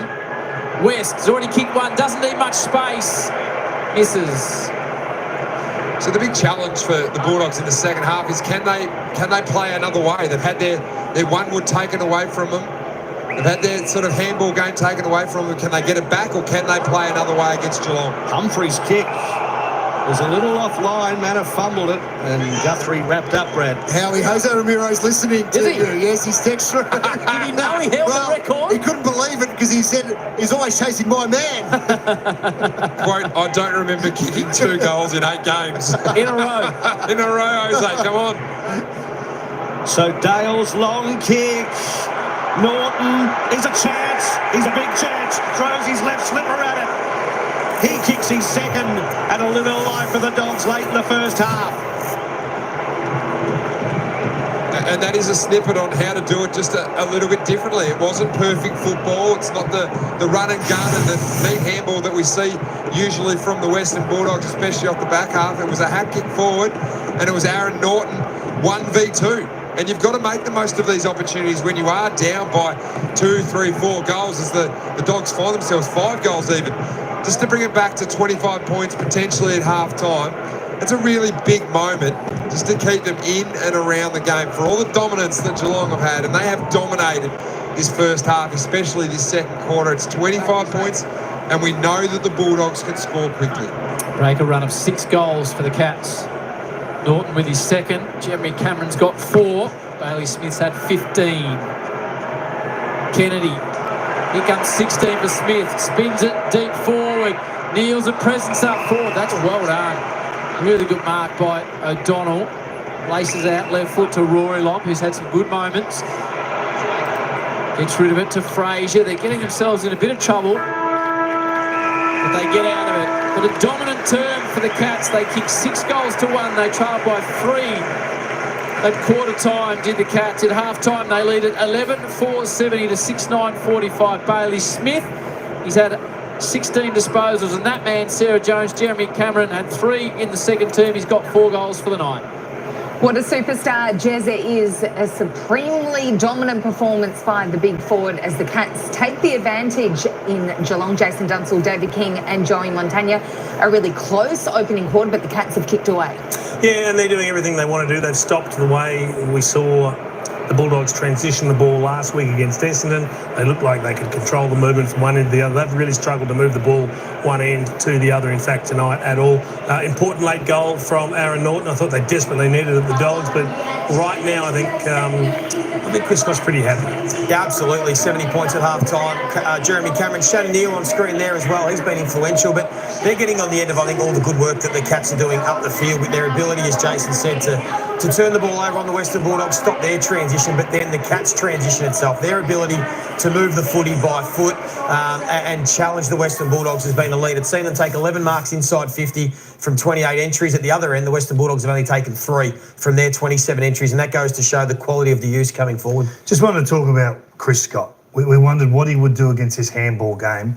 It's leapfrog denied.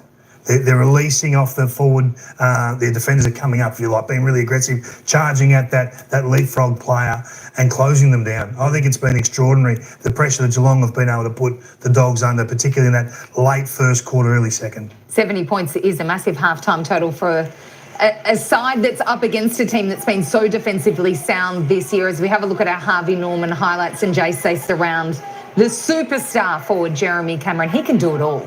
Well, he can, and once he hits form, he tends to hang on to it. So he burst back into form last week with a 7-goal haul, and now he's got 4 at half-time. He's pushed up the ground at different stages. He's got out the back this time. He was deep.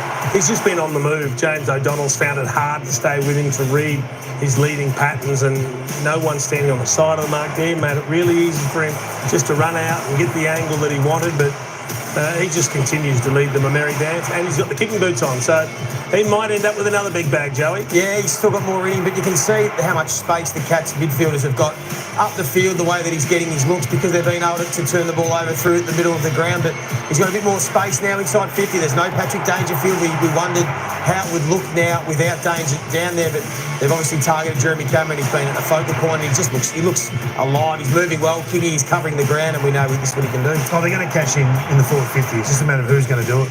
If they're able to force turnover in the middle, between the arcs, is where the damage has been done. 18 intercepts to the Cats between the arcs for 8 scores, 33 points. That's a mauling. You just don't see that sort of pressure. And I have to say the Dogs haven't handled the heat. They haven't been ready. I think they had a soft kill last week. against the Bombers and weren't ready for what was coming tonight, and they've been whacked between the eyes. Massive step up in opposition this week. So 51 points from turnover for the Cats, which has been really impressive. Let's talk about Bailey Smith for a moment, Jace. All the attention before the game going on the former Western Bulldog. He's been busy. Well, he's handled the pressure well. I mean, he doesn't care about the build-up being about him. He's just doing what he's been doing most of the year, racking up possessions.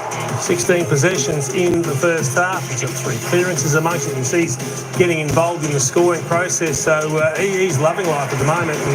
And, again, everything that Chris Scott probably wants to see happening from a Geelong perspective is happening. Yeah, and he's showing maturity. He hasn't been caught up by the occasion. He's just gone about his business. He had one moment where he sort of dropped the mark where and he played with the crowd. He had a bit of fun with the crowd, didn't he? It hasn't fazed him. He's just gone about his work. And once again, I mean, he's been so influential. He and Max Holmes, we mentioned pre-game, we're going to have their work cut out against the Western Bulldogs midfield that have 6, 7, 8 guys that can run through it, but they've been sensational again. They've had Grind Myers come on board with them, who I think is so influential, the way they move the footy, and we've seen it again. But, yeah, they continue to rack up big numbers and have influence. Kingy, you want to have a look at something that's really impressed you from the Cats tonight, the way the team's pressing up. Yeah, they knew the handball game was coming, so they can't always cut off the first one. You probably can't always cut off the second one, but they traded up really quick. So it was release, commit, and go hard, and make sure that Western Bulldogs player cannot get involved in the same possession chain again. So you almost want to clash chests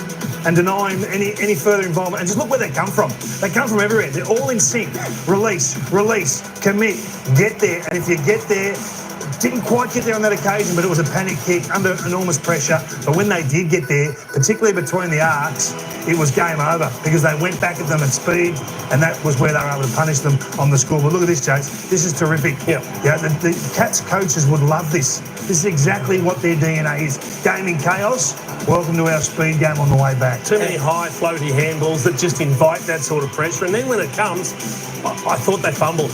You mentioned before, you said they didn't handle it, and they didn't. No. Too many fumbles, and then when they got tackled, they just coughed up the ball and inevitably got penalised. And I think their bottom 6 players have been really exposed tonight. Really exposed in genuine heat.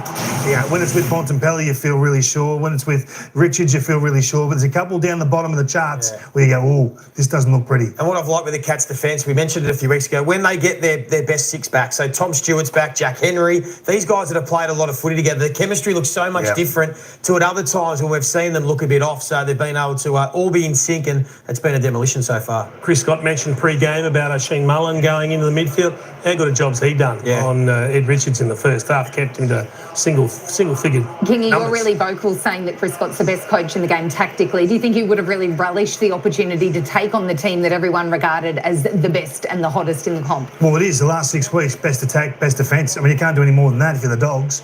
They've done it playing their way. And Chris has said, OK, we see your way, and we're going to strip you of the way you want to play. It's quite brilliant, but this game's still alive.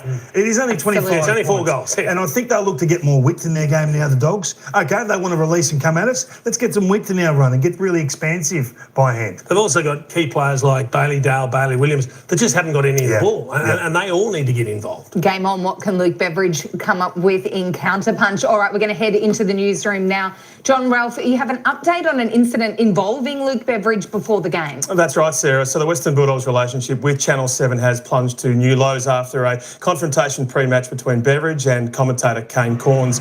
Now, Corns was already banned from the Dogs' rooms after a series of negative articles and comments in regard to Beveridge that the club believes is personal, called him a poor ambassador for his football club, called for his sacking repeatedly.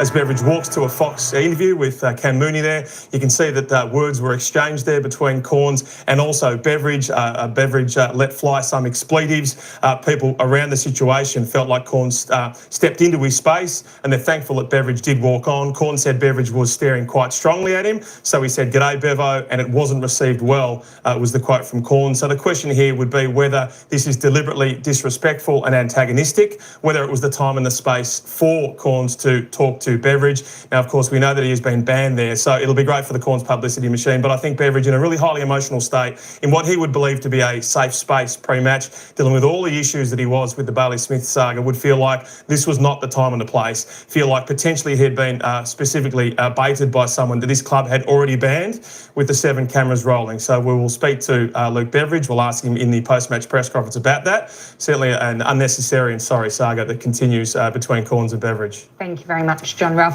Joey, if you've got a poor relationship with someone, should you just not engage in that situation? It felt like it had the potential to combust. Yeah, I wouldn't. I mean, it's not a good look, is it? That's probably what happens. You've got 2 people that don't like each other, and these sorts of things can happen. But no, I don't think you'd engage in if I was commentating with a coach like that. This is what Kane does. Okay, this is his shtick. This is what he does, and I think there are no winners. Tonight, there are no winners. It makes 2, I think, intelligent people look really foolish.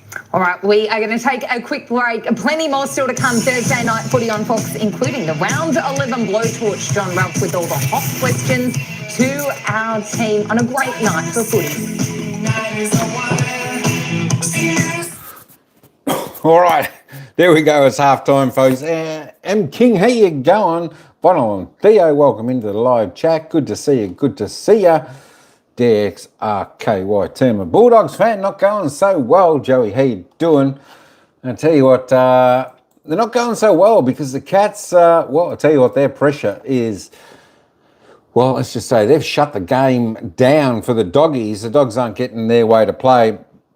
And as I was saying, the Dogs just fumble. It's the perceived pressure that the Cats are putting on, and it is the pressure. They've stopped the running handball game of the Dogs going through the midfield, and it's just stopping them. And the turnovers, 51 points from turnovers. Wowee. Dogs have got to lift to that. Lift that. I tell you what, though, half-time, 11-14, 70, 6-9, 45. 25 points the difference. This game's not over. Believe me, it's not over. 4 goals, it's not much for either of these teams. Both of these teams can put on scores quick. If they just get things going their way, they can score pretty quick. The Dogs luckily got a late goal in that final minute of that second term. 1 goal, 5 they kicked the Bulldogs in the second term. The Cats, though, wowee. Jeremy Cameron on fire. 6 goals, 3 in that third term. They turn a 3-point deficit to a 24 5-point lead. The Cats looking good. The crowd's loving it. They're enjoying it. And of course, as I tell you what, it's a great contest out here between 2 good sides. This is what happens, folks, when you put pressure on one side. As they were, commentators were saying, the Dogs, well, they're just not handling it at the moment. The siren came right at the right time for the doggies, though. They'll get back into the rooms. The coaches will go over what they need to do, what they need to fix, what they need to correct. And I'm sure the Dogs will come out with a little bit more sting in the second half. I think the Cats have been playing at their peak throughout the first half. They've been really good, the Cats. And, of course, no Paddy Dangerfield in the team tonight. They're doing exceptionally well. I'll tell you what, they got the kick and boot on as well. 11 goals, 4. Certainly what you need. Of course, 15 scoring shots. Bulldogs also 15 scoring shots. Not kicking us straight, though. 6 goals, 9. I tell you what, the pressure of the Cats is fantastic. It's one of the better games I've seen from the Geelong Cats for some time against a top-ranked side. One would actually probably think the Dogs, well, they probably would have been nearly flagged favourites, one of the teams to beat this year. But the Cats are doing the job over the Dogs tonight, up to the opening half. Make no mistake, though. Things could certainly change around, get a little bit tighter, as I expect they will. I expect this game to tighten right up. I think we'll probably come down to within a kick at the end of the game. As I said, both of these teams, both great teams, are having a great battle out there tonight. The Cats, though, well, I'll tell you what, they're playing their style. They've been playing all their style in the opening half. The Dogs haven't been able to play any of their style so far. As I said, the Cats shut them down. Some good coaching there by Brad Scott. Let's pop over and have a look. Hey, if you want to have a look at the live ladder, that is the live ladder at the moment. As you see, if I turn that off, Geelong sitting 7th. The live ladder, though, they'll move up into 4th position on 28 points. The Dogs 6th. The Dogs will drop from 5th to 6th. There we go. All right, we'll check the live ladder a little bit later. Let's have a look at some of the goal scorers out, out on the ground at the moment. And of course, hey folks, have a look at this. Have a look at this. Jeremy Cameron, as I said, on song, on fire for the Cats. I tell you what, he's all around the ground. He's playing all around the ground, but I tell you what, he is dead-eye Dick in front of goal. 4 straight goals, Jeremy Cameron. He's topping the table for the Cats and for everyone. 4 goals for the Cameron, for Jezza. Shannon Neal with 2 for the Cats. Singles to Tyson Stengel, Sean Manor, Oliver Henry, Mark Blixfars, and Tom Atkins, all singles. For the Doggies, Aaron Norton with that late goal in the second term takes him up to 2 goals. Riley West, Vandermeer, Ed Richards, and Sam Davison, the single goal scorers there for the Doggies. Let's just have a little bit of a look at the disposal getters. I tell you what, Maxi Holmes, you've got to think he's best on ground at the moment for the Cats. He's just electric through the midfield. He's just going fantastic. 21 disposals up until half time. 5 clear of the pretty boy Bailey Smith. 21 disposals, Maxi Holmes. 10 kicks, 11 handballs, 2 marks, a tackle, 5 clearances. Tell you what, he's having a ring-a-ding-ding game. Bailey Smith, next best out on the ground, was 16 for the Cats. 12 kicks. 4 clearances, no scores yet, but plenty of score involvements. Graham Myers also on 16. Marcus Bontempelli, best for the Dogs on 14. Gave away a 50-metre penalty. Well, I don't know. It was a bit ticky-touch for me. I don't think that was 50 at all. Resulted in a Geelong goal, but that's what happens. I think the umpires definitely do favour the Cats down at the GMHBA stadium for some reason. But the Bont going okay. He's trying his best. 6 kicks, 8 handballs, 2 marks, 8 tackles, 4 clearances. So you can see his work rate is pretty good. Tom Stewart looks good back in the side for the Cats with 13. Libba on 13. Let's just roll down a little bit. There we go. As I said, Cameron, 10 possessions, 9 kicks for 4 straight goals, 7 marks. Doing really, really well. There was one other stat, and I just can't remember what that stat was now, they showed. But yeah, 51 points from turnovers for the Cats. I tell you what, that's huge. Huge. So they've got to be a little bit cleaner, tighter, make better decisions, a bit more composed going out of the half back. It's that kick from the defensive 50 up until the wing, and the Dogs are just under pressure and they're fumbling, and they're just making wrong decisions. There we go. Reece Stanley there for the Catters. The disposals, the big man. 20 hitouts, 2 clearances, and of course Tim English for the Dogs. 8 disposals, pretty much the same. 23 hitouts, 2 clearances. So the ruckman going pretty even Stevens there. Oliver Henry there for the Cats on 6 with the 1 goal from his 4 kicks. Let's just roll down. Who else have we got there? All right, there are your stats. Let's have a little bit of a look at the team stats. You would think Geelong are starting to get out a little bit on some of these. Let's have a look. They're plus 19 on disposals, plus 22 on the kicks. The Dogs, being a handball team, they're still trying it, but it's just not working for them. 71-84, plus 13 there. Inside 50s, there we go. 29-27. Look, both teams are getting inside there. Both teams have had 15 scoring shots apiece.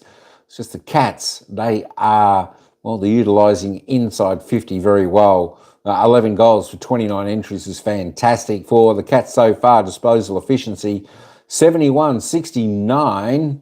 There we go. Cats on season average. Dogs under. Some of their efficiencies, the pressure the Cats are putting on them. Free kicks. There we go. As we were saying, the umps love the Cats. I tell you what, the umpires have always loved Geelong down at Geelong's home stadium.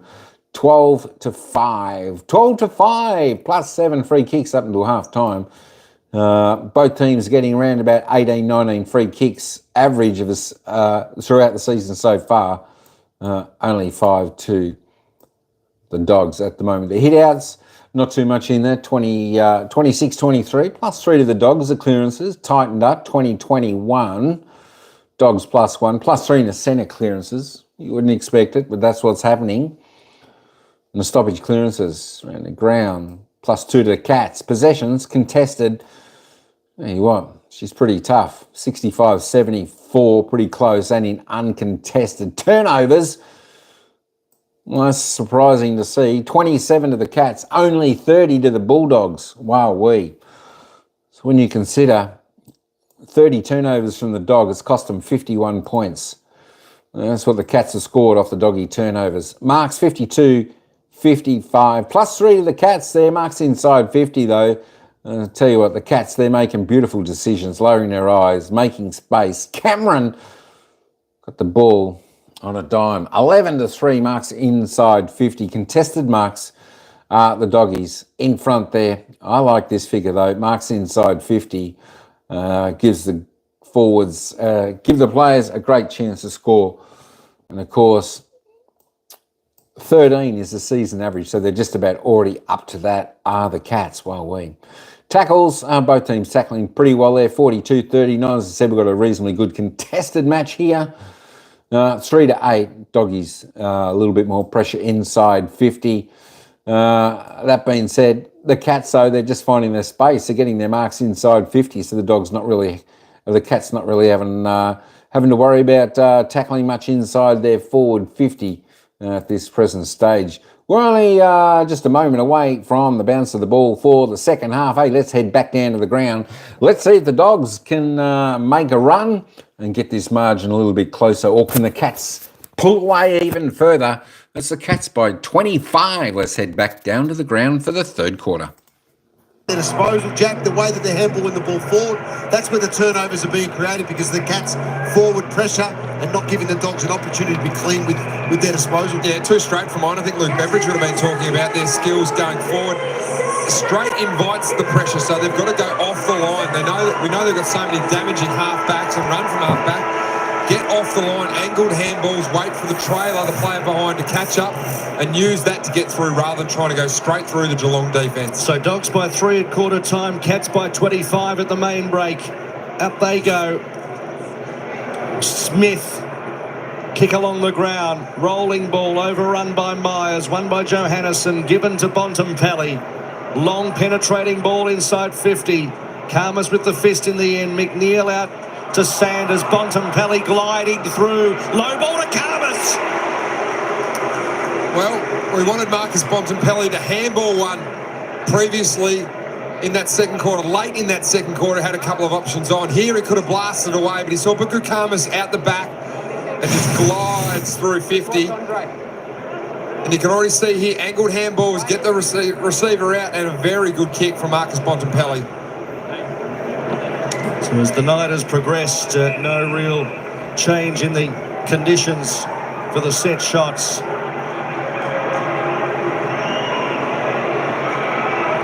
And an angle from 25. And that's the start the Dogs wanted.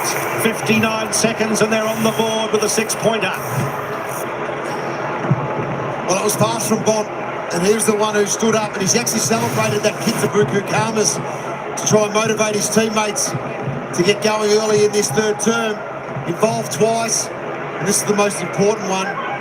The kick across to Buku Karmas, lace out. Jack Henry couldn't do anything about that.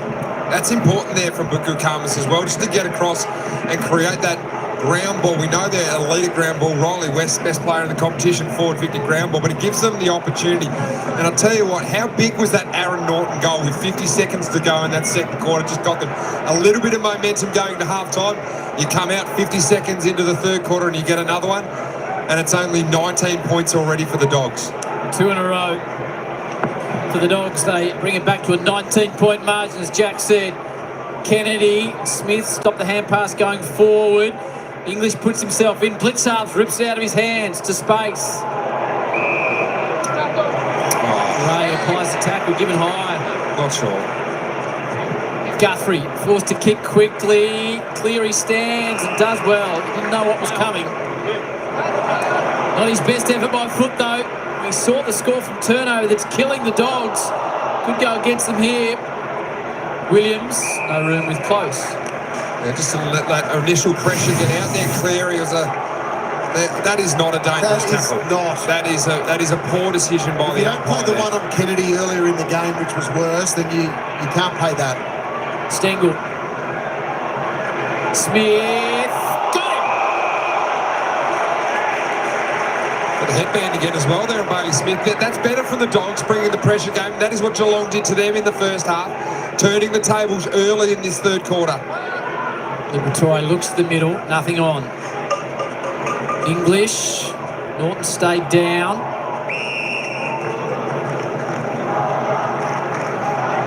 This way, guys. Tim. Reese. Stanley tried to flick it out the back. Liberatore fighting hard as always. In the ground ball that time. Holmes, Myers taken, and another holding the ball. Good signs again from the Dogs. A little bit more ferocity. Geray's kick not long enough. Richards wrapped up and holding the football. Gee, I don't know whether that's holding the ball either there. You've got to know though, Taylor Geray, that kick is going to be called play on every single time. So you have to have the eyes for Ed Richards there. So they've spread it wide. It could be just a massive momentum killer for him, Jack. They had all the momentum going their way with some amazing pressure. Just a poor kick, wasn't it? Myers and O'Connor combining out there. Cam Rooney on the boundary for us. Long probing ball towards Blitzarves. Lobb got a little bit of it too. Blitzarves goes to pick it up, wrapped up by Geray and Johannesson.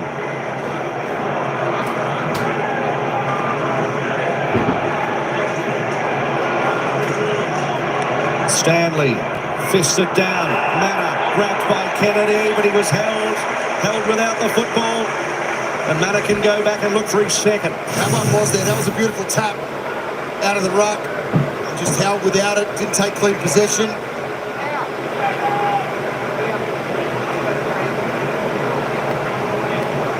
Played the last 10 consecutive games of the year last year. This is second year as a Cat.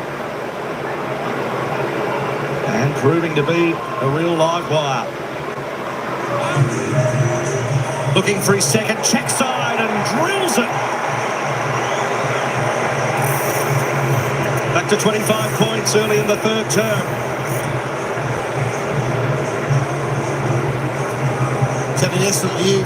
Sean Manor really standing up. Only short in his career at AFL level, but good hit. Excellent hit over the top. I just love the way he's just actively involved now. He's part of that combination with Myers, who gets up the ground. He does as well, close. The three of them play an excellent role for the Cats.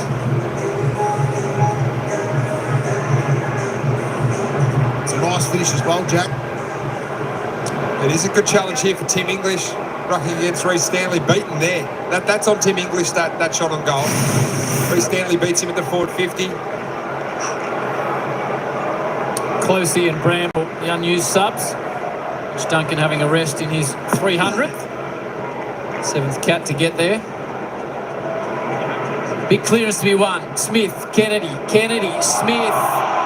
Kennedy somehow gets hands to it. Richards, rare bit of space for him. Slider inside. West over the top of it. Comes out to De Koning. McNeil. Liberatore snaps towards goal.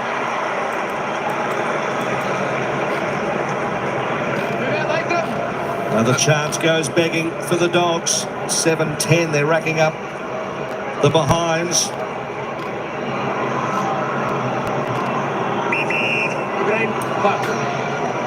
So Stewart, packed house here on a Thursday night. We've earmarked this game for a few weeks and it could be one of the games of the season. There's Baker on hands and knees, just forages around for it. And as you heard, he earned himself a free kick. He's one that's provided a bit of dash for the Bulldogs tonight. Oscar Baker. Baker kept it relatively low. English got one for his troubles. He might end up on the goal line here. It's 50. Smart kick by Oscar Baker. Reece Stanley had dropped right back, expecting the long ball in. Puts it in short. And wasn't able to recover Stanley. Smart play from Tim English to put himself there as well. Yep. So Got the All-Australian blazer in 2023. He's a lock for another 5 years as a Bulldog. Makes them pay this time. 3 of the last 4 have gone to the Western Bulldogs. They're just slowly trying to claw their way back, Brad Johnson. Yeah, well, they've been able to win the ball back at half forward, so that's allowed them to get some repeat entries early in this third quarter, get a couple on the board already. And they just look a little bit more settled behind the ball at the moment. That was the advantage of the Cats in that first half. Been able to just settle things down early in this third term and get the game back the way they like to play it. Big second half for Tim English. Look at his head. In the last 6 rounds, like, he's been dominant. He had 18 score involvements against Port Adelaide and Ballarat, so he's been the informed ruckman in the competition. He needs a big second half. Now he's against Shannon Neal. This is his opportunity to really cash in as a ruck, be a second ruck.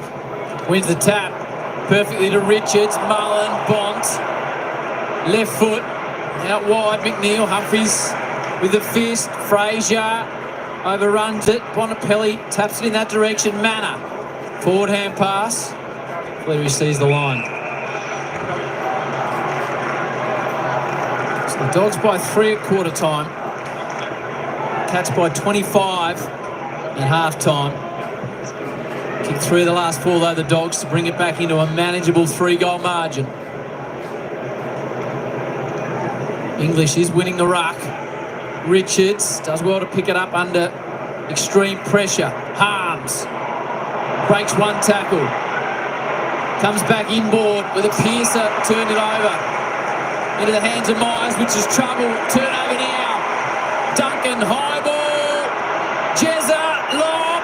Jezza for number 5. The 5's got 5. He's putting on a show tonight at the Gallery. Leading the Coleman and leading his side.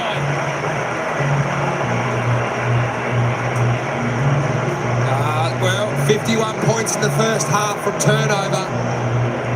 And the Dogs have been able to get a couple of early ones here, but it was turnover again. James Harms did so well to break the tackle, had so many options. Just poor execution by foot.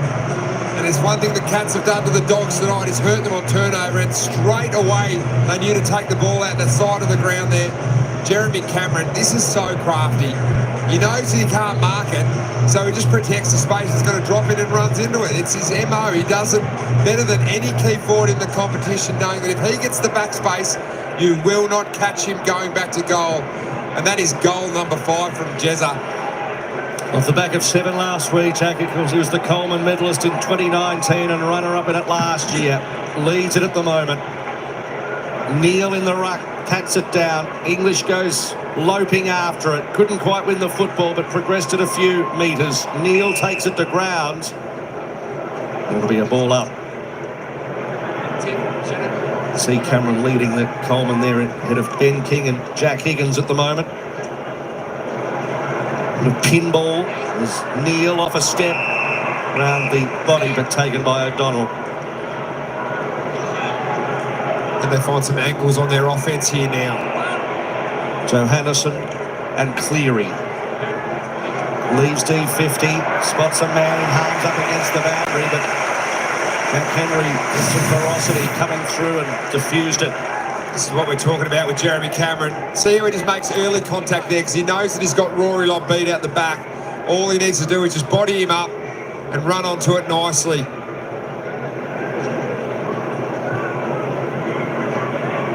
Richards. Grabbed by Mullen. They'll go again. Coming out this way, guys. Out here. English as far as Myers will kick straight to the head of Bontempelli.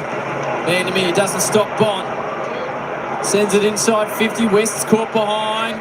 Ground ball, Richards. Karmas, does he get the bounce? Buku, does he get the bounce? He stopped because he heard the whistle. He got one high. Kicks, marks, handballs, everything that comes with this AFL game. Marcus Bontempelli has smothered here to get the opportunity for a goal. That was a captain smother. Just put his body on the line, then followed it up ferociously. This is the reason the Buku Karmas is having this shot, because of Marcus Bontempelli in the middle of the ground. For a second for the term. Crowd favourite of the Dogs. Buku, he's got two.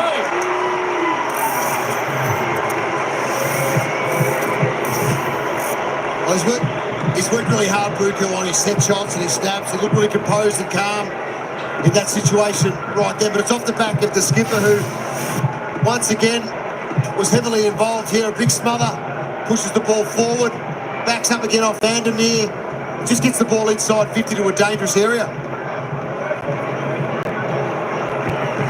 So he's leading the charge point. He's trying to get him back. He's had 10 tackles for the game. Is he the man to put the Bulldogs on his shoulders once again to get them back into this contest and challenge the Cats as this game goes on? Oh, great knock from Ed Richards there as well. But the thing with Bont is that once he gets going, he's like a steam train. You can't stop him. The more they get it to him, or the more they even get him through stoppage, he busts the stoppage open and creates chaos, and chaos is what the Dogs need at the moment. Buku Karmas with two. Twice he's kicked 3 goals in his career. English attempts to get it to Fraser. In the end, Stanley won it out of the middle. And again, O'Donnell with those big arms. Send it out wider to Lob. Lob in the Harms direction.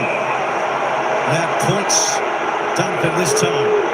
I'm not happy with that one, but the boundary umpire in exactly the right position to make that decision. So Harms's kick, Bontempelli's there, big fly from Dempsey at the back. Now Smith trying to rip it off Vandermeer, Richards inboard, Harms, kick towards the pockets. Now West sets himself through his fingertips. He got it to the back of Hughes and gave away a free kick. See what he was trying to do there, just nudged Jed Hughes with his body under the ball in the back position. A bit overzealous there, giving away the free kick.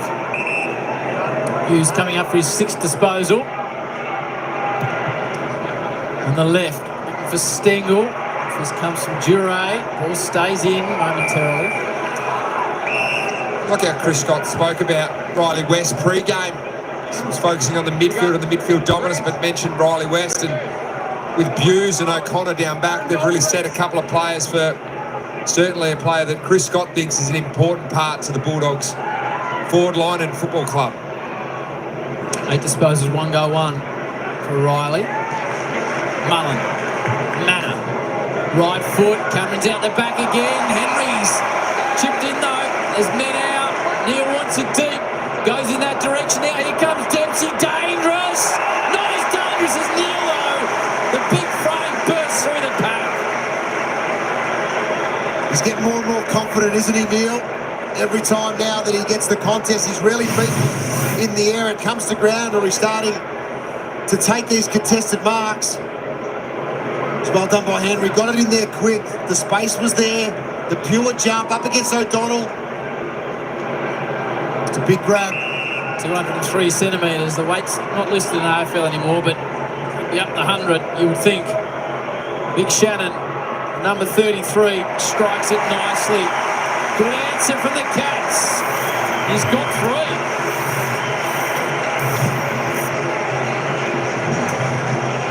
Well, coming up against Geelong as a back 6, Geelong are the best in the competition at getting out the back. You can see Neil's out the back here, Cameron's out the back here, Dempsey is out the back there as well.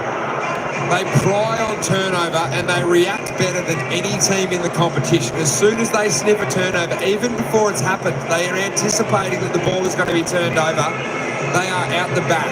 And all of a sudden, if you're a backman, you have to turn your head and track your forward that's going back towards goal, and you're not looking at where the footy's coming from.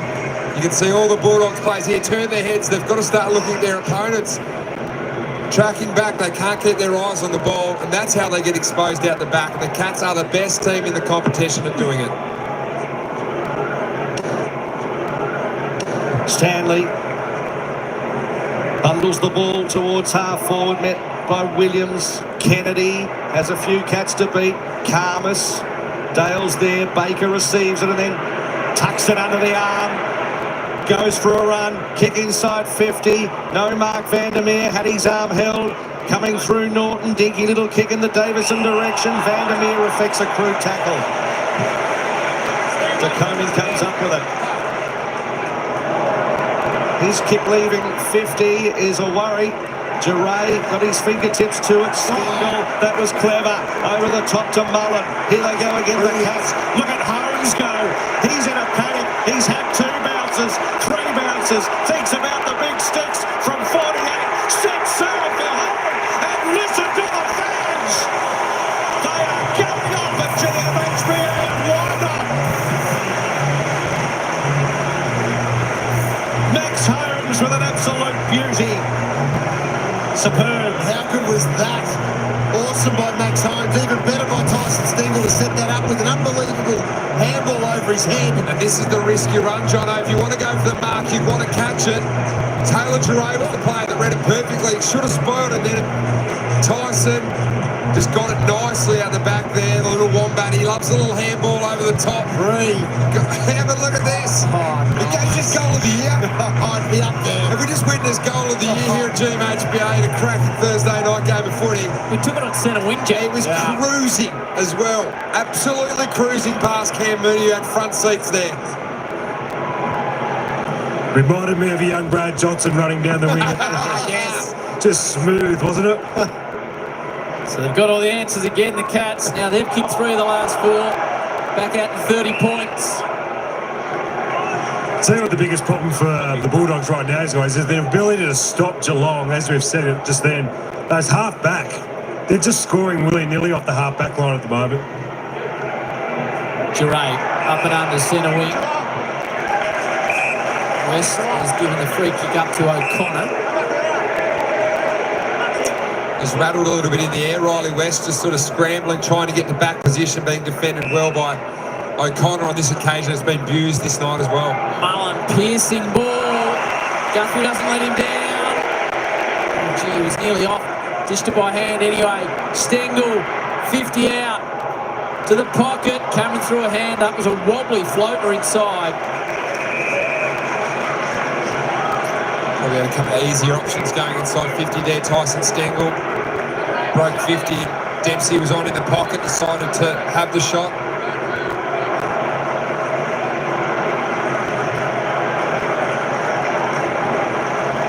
Cats fans full of voice. Stanley just tipped it out towards Cameron. Had 2 to beat. Couldn't get past Sanders.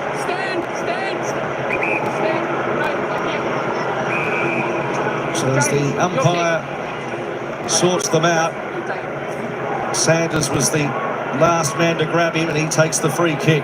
Comes out wide to big Rory Lobb, who spots Davidson and hits him. They don't mind giving you this one, the Cats, because they know they're going to be able to block the corridor up. Long down the line, they can grab the outnumber, especially in the air. Biggest margin of the match at 5 goals. Davidson in the Norton direction, punched away by Henry, Kennedy, McNeil, Giray combined. Giray's wide kick towards the pocket. Now Vandermeer has 3 Cats around him. Tipped back inboard by Stewart. That was excellent by Vandermeer there. I think he nearly knew that Tom Stewart was going to beat him in the air. So when he hit the ground, he was preparing to go and pressure where Stewart was going to knock the ball. Great anticipations to keep the ball locked inside the Dogs 50. Holmes leads all comers with 24. Smith, little check side, had 10 in the first term.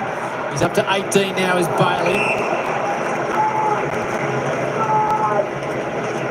The headband's coming off left front centre here tonight.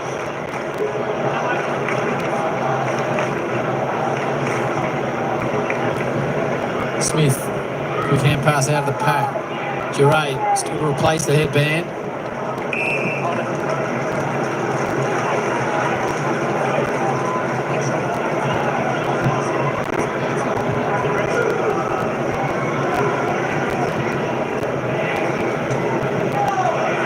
Holmes, Smith, runs, driving ball, Stengel, O'Donnell, here's a one-on-one, O'Donnell does well to keep it in front of himself, more important to keep it away from Stengel.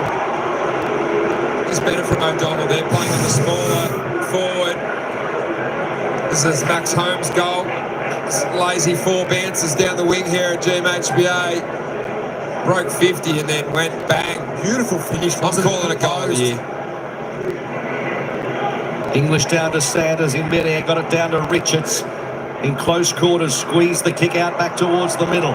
Vandermeer and Guthrie go at it. Vandermeer grabbed by O'Connor and then given to Liberatore, who's found the chest of Karmas. Norton keeps running on, so does West. Karmas finds Richards. He wants to play on to Kennedy. It was well done by Karmas, I think, to start. Open goal square, the eyes. I thought we were going to line up. He was going to launch to a goal square where Norton was running back into. Decided, though, to pull the kick. Space opens up for a couple of Bulldogs to run into. Third footy club, of course, for this man, Kennedy. Coming in at close range and keeps the Dogs in it.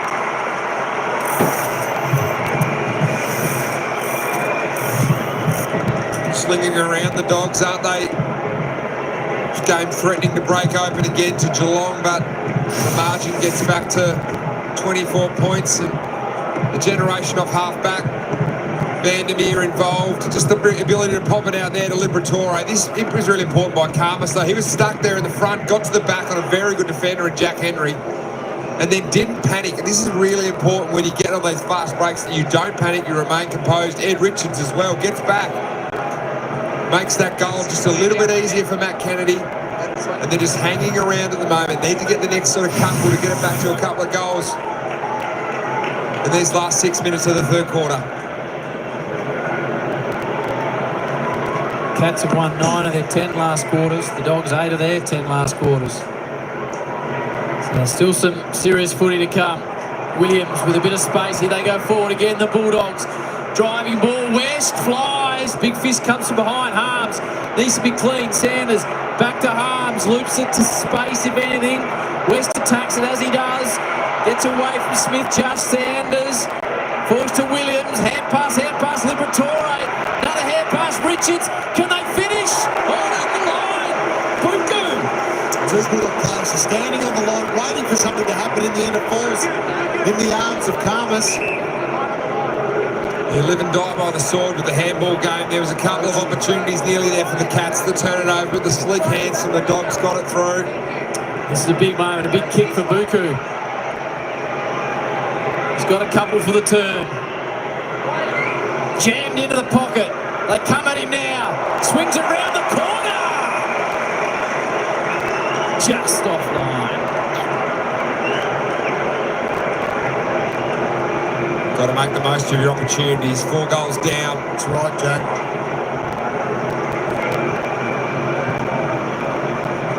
So the Dogs have had a fair few of them here, with 21 scoring shots.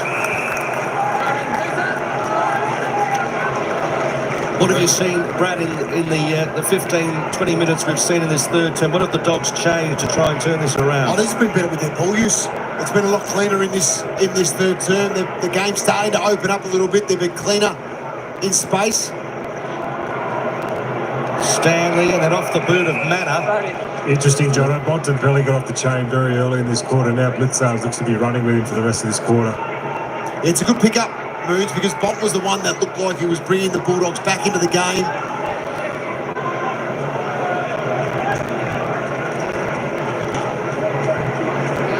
Stanley, Manor, quick one, and then Myers knew he had to take his medicine, but got the fist away. Turned over to Bailey Dale, and then Baker, Davidson, and then Smith like a battering ram. Came over and took it out. They closed him up perfectly again, because the missed handball going forward by the Bulldogs over the head, ball runs away. Cats can defend that easily. Dog supporters in that pocket, just with a little bit of feedback for Smith. Good footy.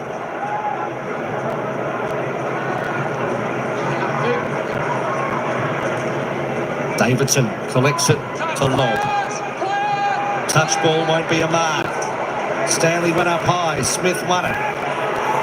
Guthrie dodging, weaving, grabbed by Liberatore. Does the 360. But it was He did well. He actually held the ball out of play in the tackle once he got caught. It's like an end zone play in the It was. He just let it over. Dogs pressing. Kennedy with the last.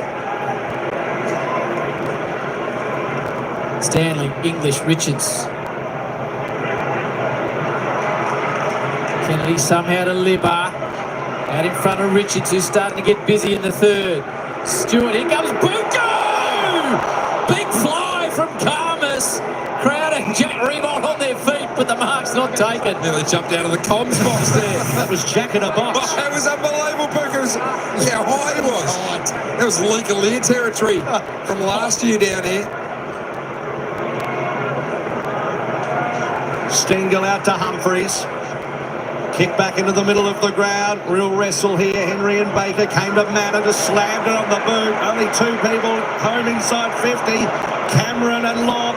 Punched down towards Dempsey. He's going to try and roll this. It's rolling. In the end, he had a bit more time than he thought. Oh, Rory Lobb very lucky with that bounce there, because Jeremy Cameron did exactly the same thing to him and beat him out the back. Piercing ball out of defence is good. Harms spins and goes. Not his best effort driving forward. And as far as Buse, another turnover. Richards does well to spoil and not give it away. West, hands and knees, butters up again as Riley. Left foot, chance for Kennedy. He could have gone, now he waits, now he will go. Kennedy off one step. Kennedy off one step. He's got a couple, and the Dogs come again. Well, they all get to Riley West. Great work. Because his double effort in this passage set up that goal for the Western Bulldogs, and for Kennedy. Didn't give up on the contest. Talk about a ground level player. Just plays low, hand in there, picks up in the corridor, and they had players out everywhere here. And in the end, the Cats went for Bont, left Kennedy open shot. I think Riley West actually dropped his head because he got missed by the kick, went over his head. He hasn't had a great night tonight, dropped his head, and then thought all of a sudden, oh, I'm actually back here with the opportunity, because Ed Richards got in there and put that spoil on. And then all of a sudden, that ground ball game again, we've got it going forward. Great finish by Matthew Kennedy there. Off one step from 50 and just goes bang. Two to Kennedy as English wins it down. Bontempelli and Kennedy clash. The ball comes out to Fraser, but somehow out to Kennedy. They're just trying to push it forward. McNeil going without it. Fraser, then he hits Guthrie. It runs to Vandermeer. Quick movement. Vandermeer hits the post. They're surging, the Dogs. You can see momentum now. The Dogs are getting on the fly. They're being proactive. They're leading their opponents to the ball. They're just willing it forward, led by their captain, Marcus Bontempelli. Game's gone up a notch. 3 on the clock. Cats under pressure. Rarity tonight. Blitzarves away from Kennedy. Manor back inboard only as far as Dale. Vandermeer gave away a free. Hughes having a good night.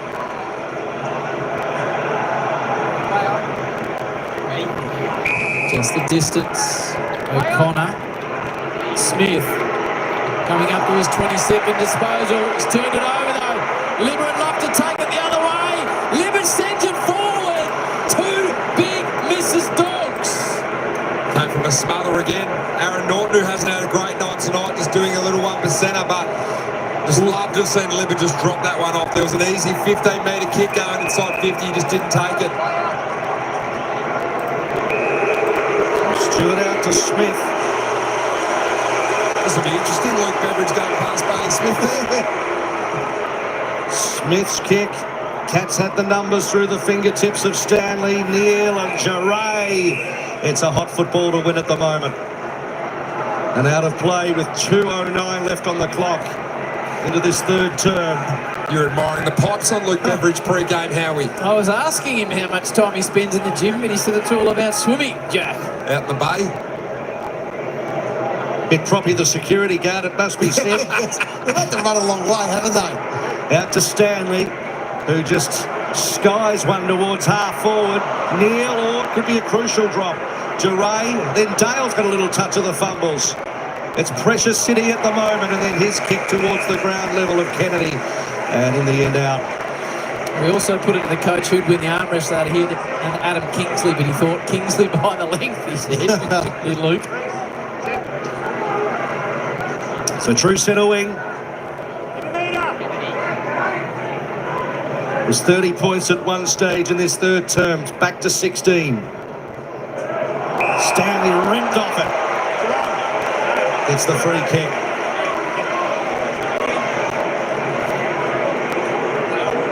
Got the flyby coming. Stewart blazing through, and he was dumped after he kicked it, so it's going to be downfield.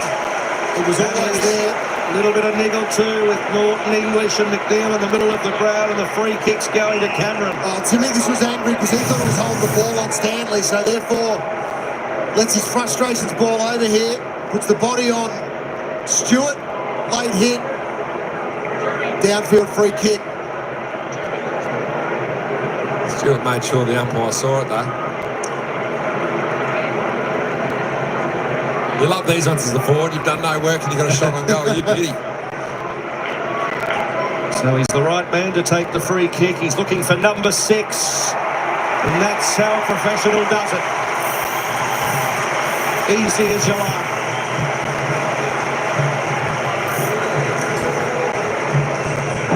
That's what they've been able to do in this quarter is just steady at the right time. The catch. Now this is off the back of Bulldog discipline and what Tim English does here in terms of putting body on late, free kick down the field, and it lands in the right hands of Jeremy Cameron. That's a killer, that one. The Bulldogs had all the momentum. You see those 2 missed shots, 2 gettable goals for them as well. The margin sits at a couple of goals, and then all of a sudden you give away an undisciplined free kick downfield.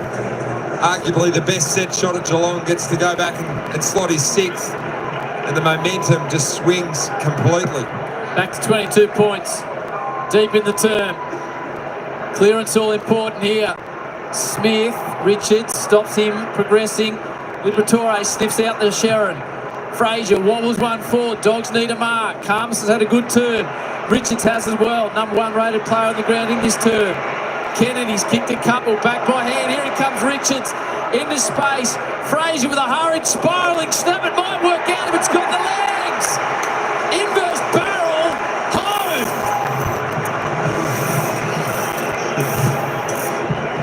How did that get there again, Howie? It was the inverse barrel. I don't mind it. I had a bit of float about it too, Mark, but it was momentum again. It was Tim English who just gave away a free kick, got to work in the middle of the ground. Quick hands again from the Bulldogs across the centre half forward part of the game. I thought Richards was going to get this back going back into his left foot, but just threw it on the brute. Fortuitous that goes through.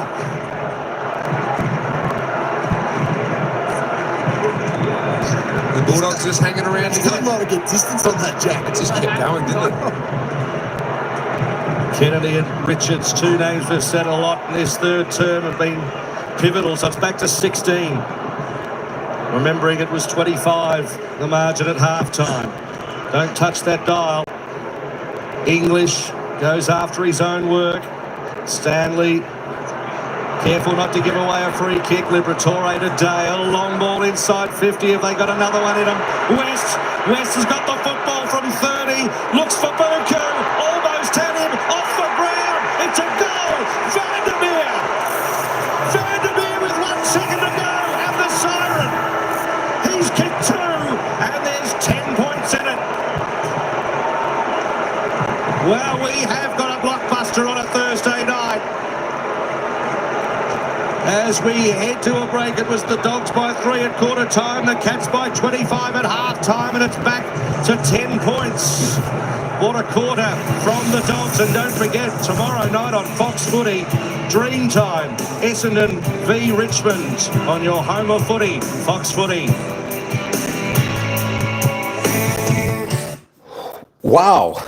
What else can you say but wow, folks, wow. I tell you what, with the second to go, the Bulldogs put through the final goal of that 3rd term, bringing it back to 10 points. I tell you what, it was a goal feast in that 3rd term. Cool, 7 goals forward of the Dogs in that 3rd term, 5 goals won. Of course, the umpires loved Geelong.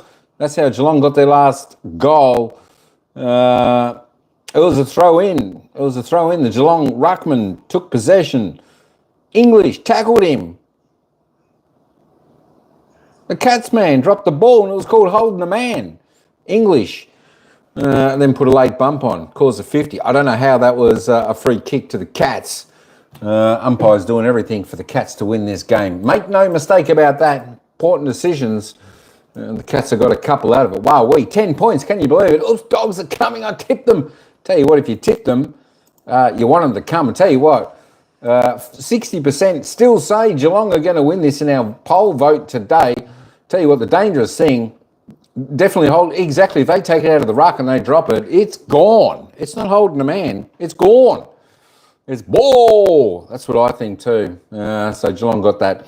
Anyway, that being said, Geelong, the Bulldogs did get a quick reply and then got another on the siren. Tell you what, the Bulldogs certainly did lift then, although they're still a little bit fumbly with the ball. They're getting a little bit of game. They're getting a little bit of run back their way, which is great to see. That's what I said at the start of the game, even though there was a bit of a margin, where I said this game I think might come down to within one kick, and that's what it looks like we're going.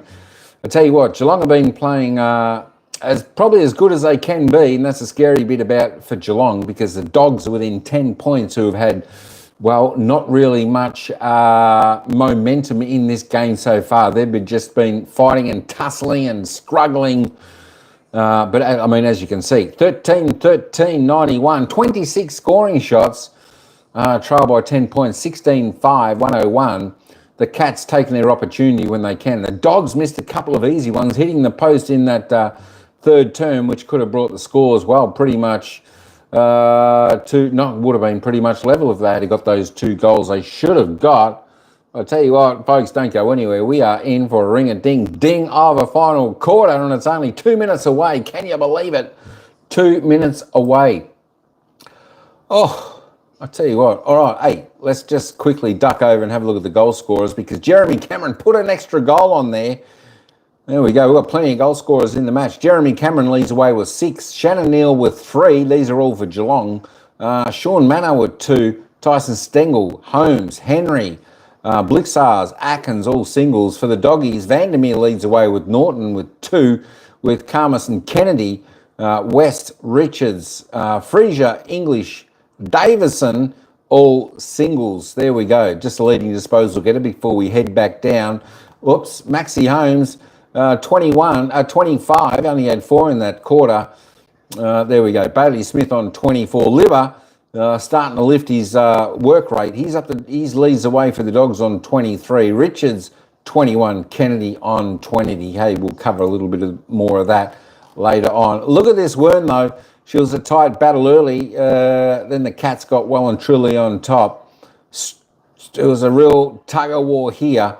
And then, of course, the Dogs got too late in that third term. I tell you what, this is anyone's game. And I think the danger bit, folks, for the Cats is the Dogs are coming. They got momentum.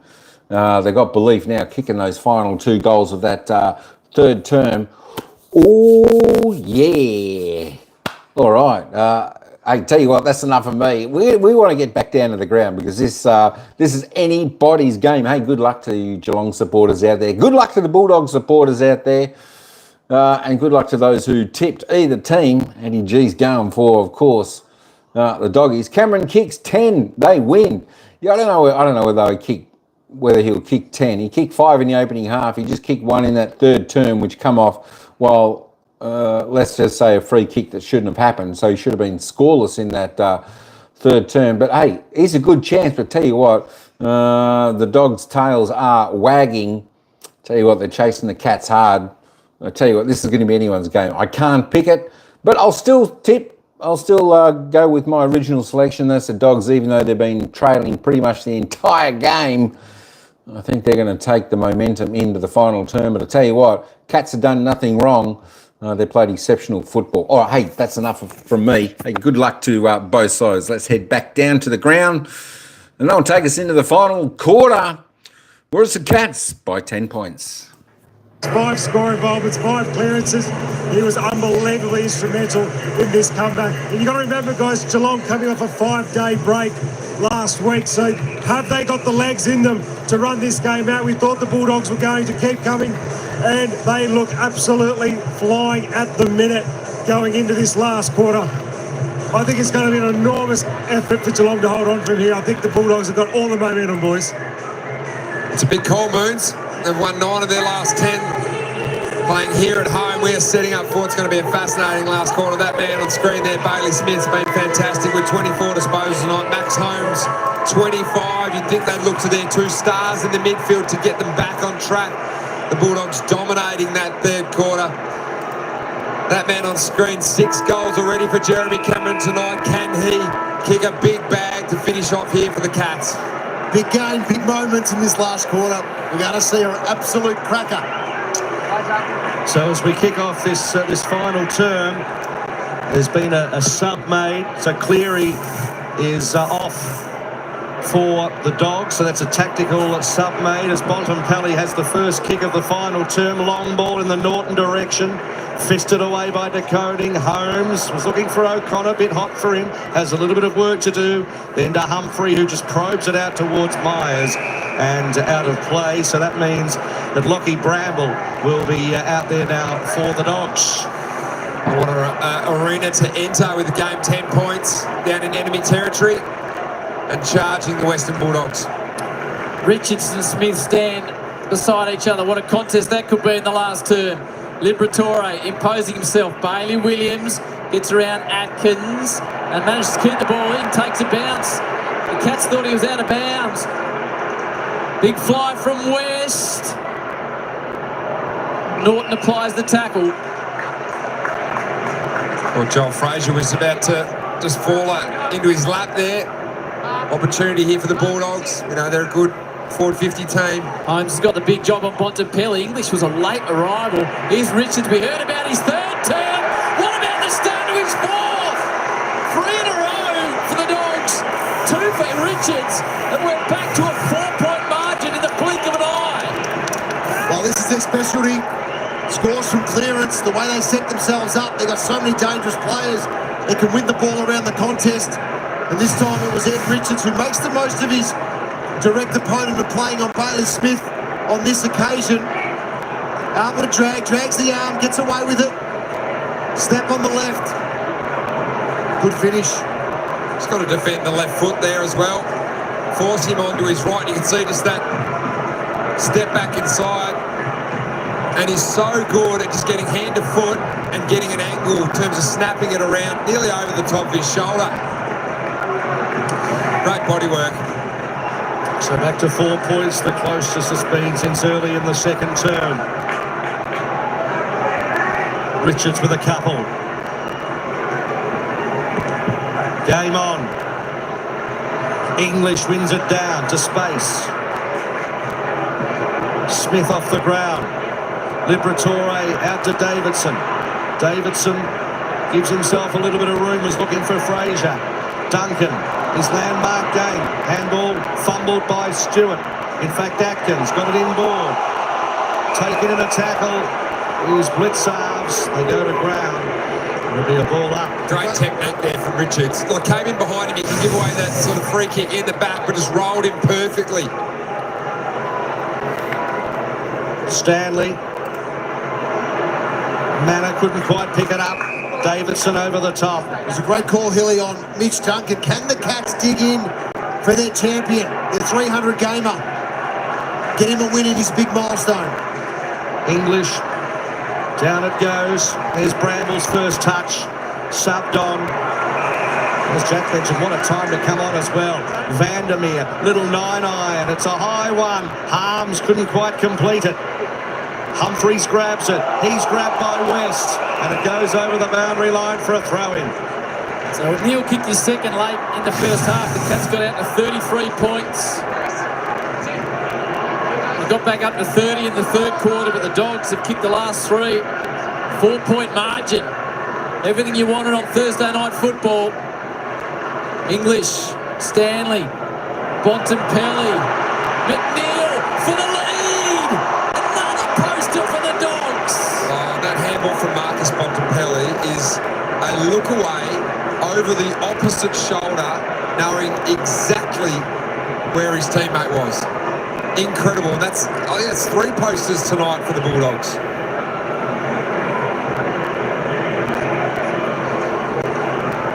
So Zach Guthrie happy to leave the square and send it long. Ollie Henry wrestling for it. Blitzarves wins it to Atkins. And then his little chip flirts with the boundary line, but kept in by Holmes. You reckon that was goal of the year, the third term, Jack? Yes, I do. I'm going with it. It's got my vote so far, Matt. Certainly goal of the night. It's definitely goal of the night. Back the truck up there. You should wound it back a touch. Goal of the year, goal of the I wanted to go night. confidently with something. Long kick towards half forward for the Cats. Baker with the crumbs. Spinning ball. Grabbed again by Guthrie, who's going to try and send it back, but it's a mung kick and out of play. It's definitely her best goal of the third term.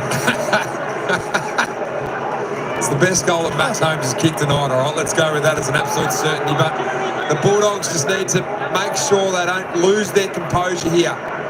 Opportunities like this, play the fundamentals. They don't need to create something now. Baker back at the side. Had a good night. Dogs. English. Davidson. Measures it into a little pocket. Koenig takes care of it. It's about going when it's your moment there. Riley West, 1v2 against Tom Stewart, arguably the best interceptor in the competition. Just makes a contest, brings it to ground. The Bulldogs move the ball, 80 metres up. They get a stoppage again.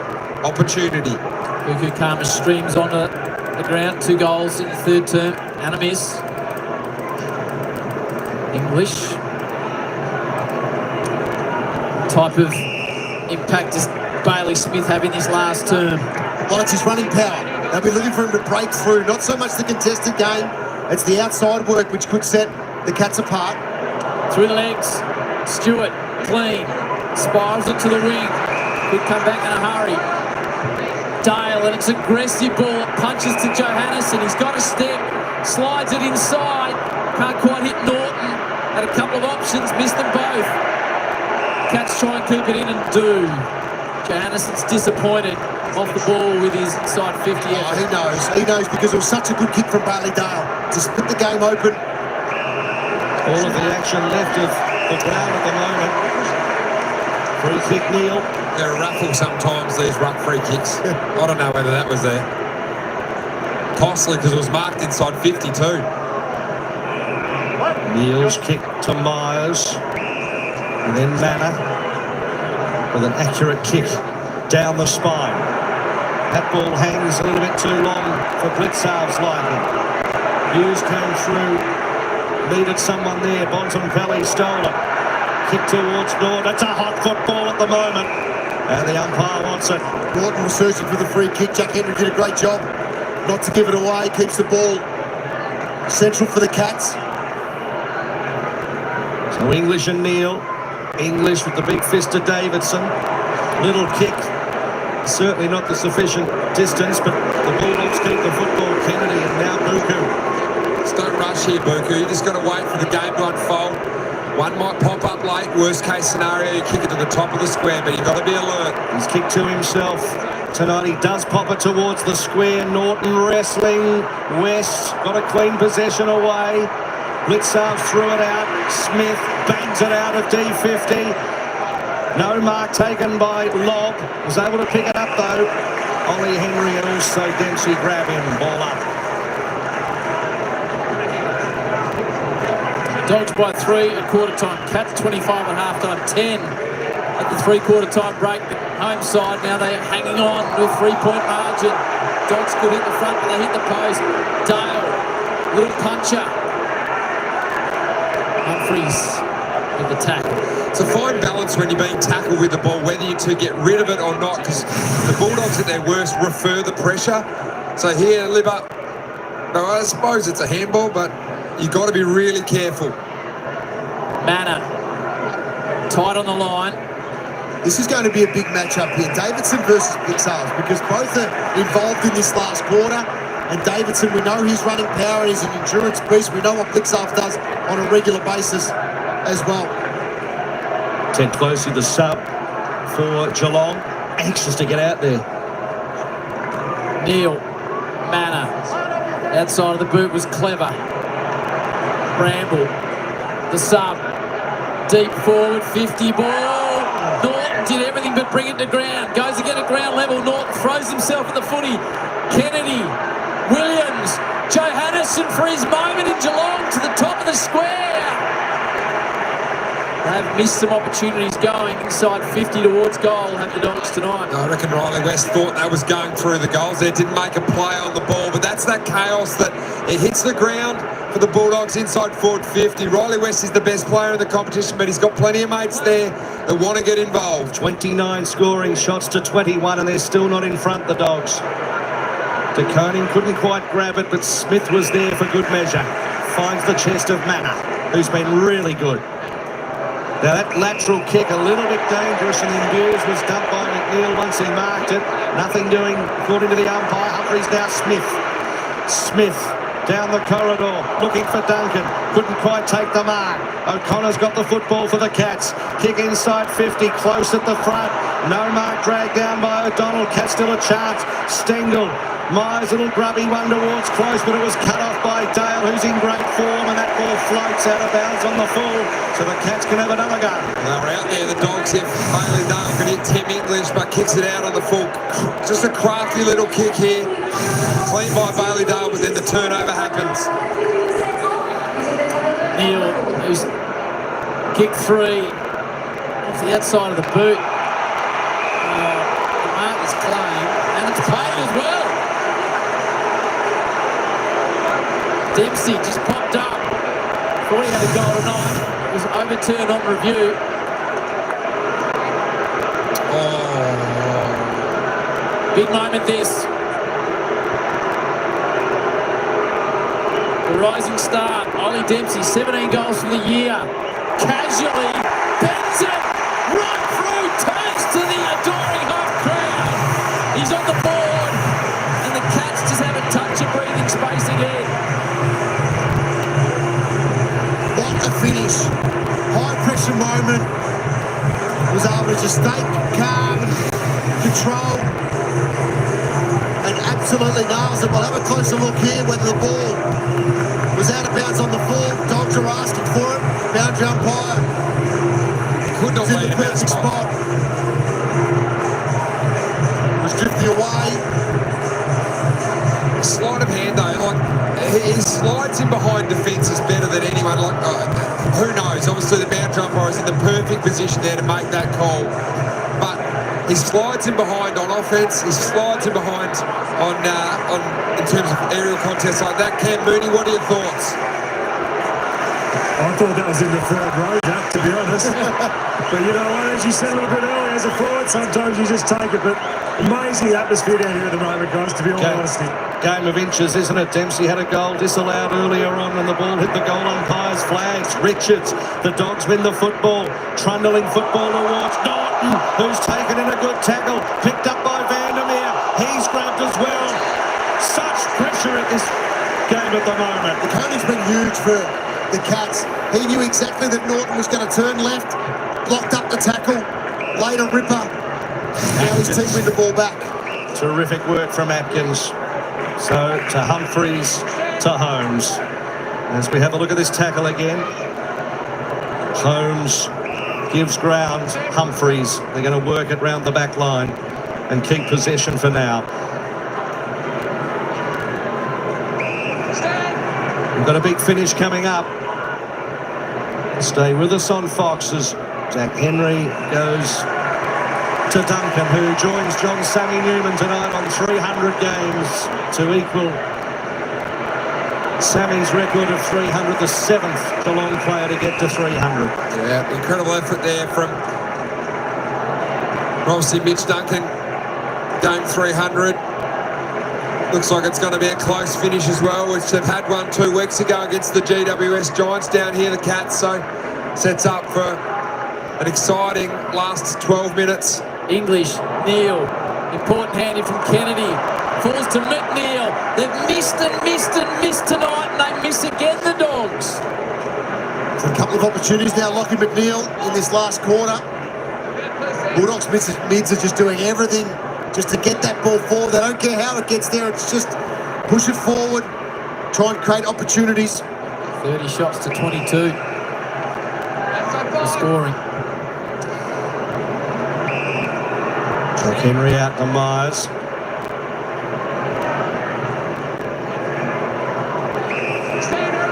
Just doesn't miss Brian Myers, does he? Back to Henry. Now, he's having a bit of a think about it. Norton trying to hunt him down. Not a bad-looking kick. It's up against the boundary, though. How's the umpire going to see this one? 50 metres too, I think. It's going to be a mark and a 50. Holmes has got the football. Max Holmes, who brought the stadium to life in the third term. He's too far out to score at the moment. He's got a couple of dummy leads. He's got a decent leg on him. Kicks towards the pocket where Cameron's lurking. Couple of dogs try and beat him to the punch. Dale on hands and knees did well to get it to Liberatore, who pummels it out. Under pressure at the moment, the Dogs' defence. Holmes wastes no time. Shorts it to Duncan. To the top of the 50, Mullen. Started the night on Richards. He's happy to go further round. Jack Henry. Looks to the pocket. Good mark by O'Donnell. Off to Baker. Further by hand. And they build off half-back here, the Dogs. Williams forced to go up and under the target. Norton got early contact. His man stood up well. Henry comes in. Here's a ball to be won. Liberatore comes back to Humphries. Rides the tackle too high. Go the way of this talented young man from the West. He comes across to Duncan. Getting busy in the last term is Mitch. Back to Henry. Patient build-up. Mullen again involved. White jumpers flood back.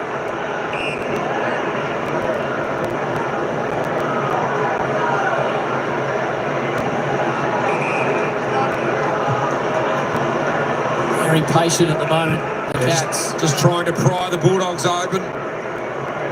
Using the width of the ground. Even a bit of depth just to bring everyone forward again. Create a hole to come into. Dogs have gone one-on-one in the middle of the square to prevent that option. In the end, it's very wide. Henry keeps it in. Floats it forward. Dangerous ball. Dempsey dangerous. Dale. Slight fumble under pressure. Dempsey still in the game here. Rory Long. Big Rory comes out to deliver. Now they want to move it in a hurry. Stewart Norton. Nice. Stewart, how good is the number 44, the five-time All-Australian? They needed to be. James Harms was inside forward 50 all by himself. All Aaron Norton needed to do was bring that to ground.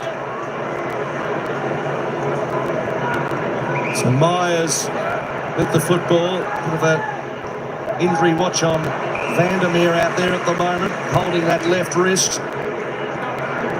Atkins.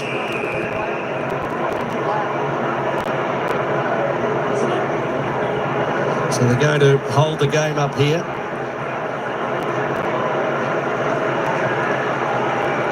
Vandermeer. Did he get a knock where he doesn't want to get a knock? I'm not sure it was his wrist, Matty. He was just holding his wrist there for a moment. He might have got one to the old family jewels. There's the kick inside 50. No mark. Cameron. He's dispossessed and holding the football. That's a big ball to win. And Lobb has it inside defensive 50 as they run it up the spine again through Williams, looking for arms over the head of Henry. Grabbed by West. Look at this, all on his own. Aaron Norton, he indeed is in splendid isolation. Jogs in and kicks the goal. It's back to the point.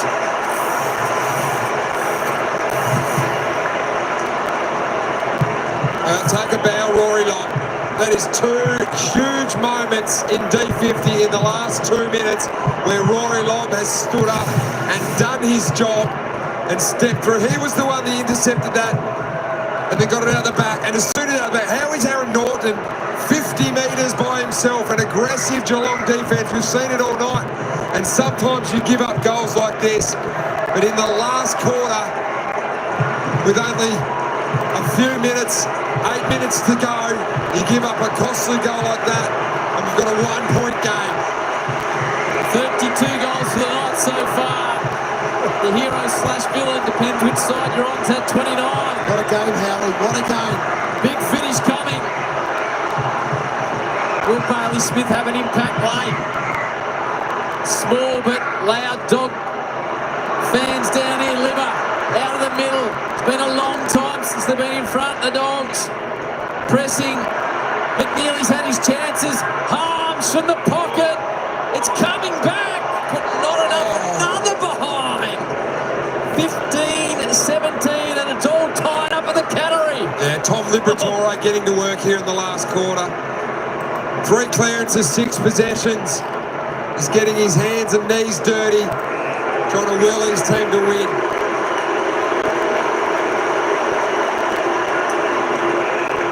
Smashed in the centre bounce, 19-8 to the Dogs. Smith's ball outside defensive 50. Davidson worked his man off it. Bramble had a fresh area. Atkins progressing it forward. Handball towards Harms, who was smothered by Blitzarves too high. Let him up. Let him up. Let go.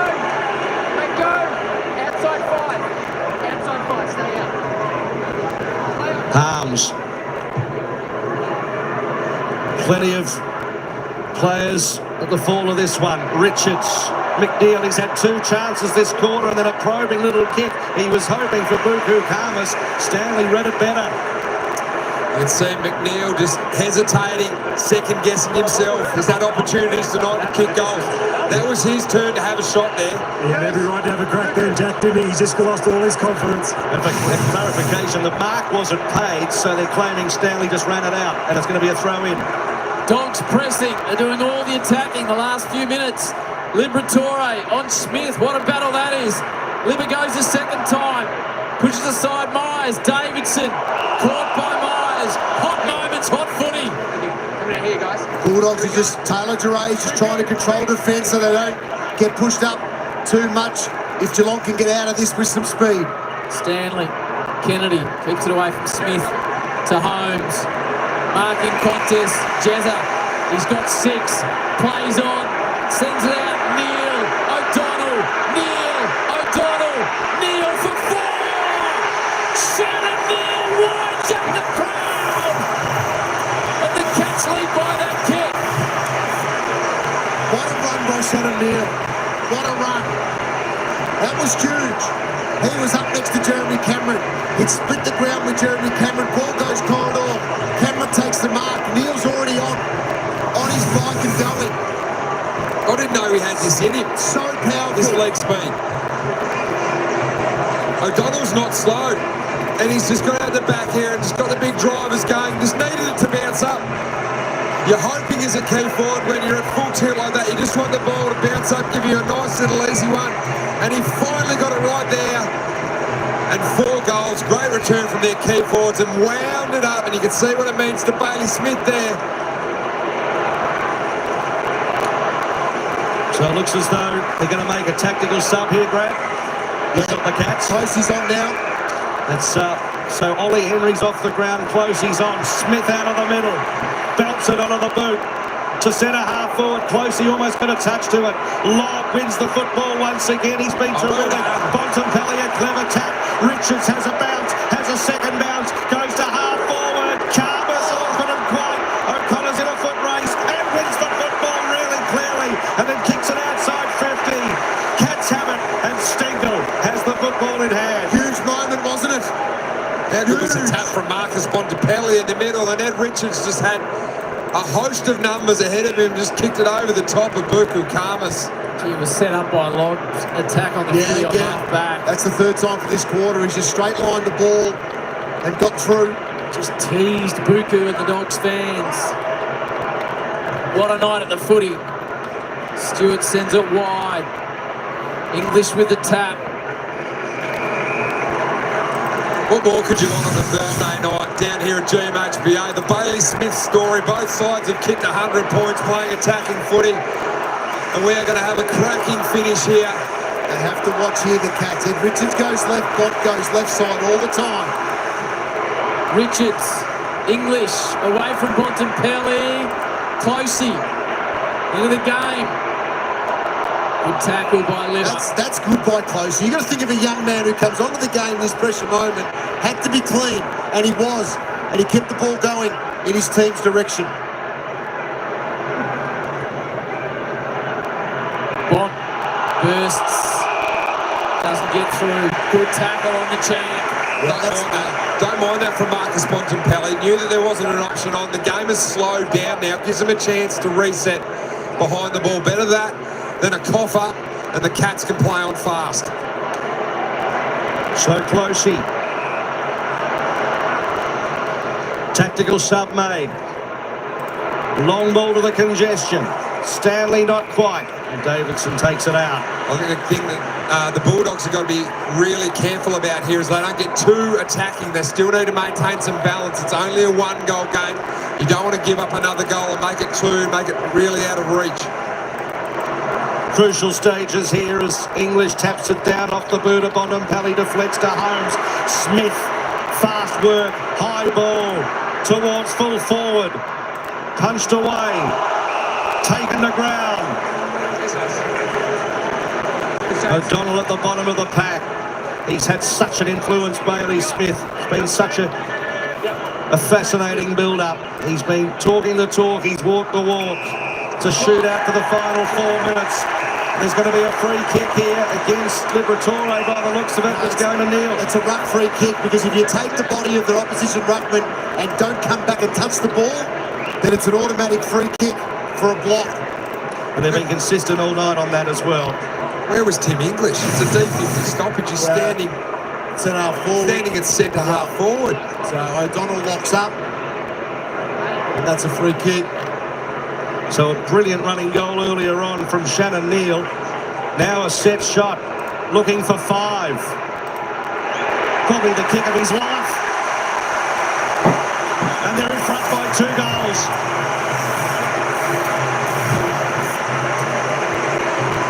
Two big goals to Shannon Neal. Huge. And that was big. He got his big frame there. O'Donnell couldn't do anything about it, just tried to wrestle him.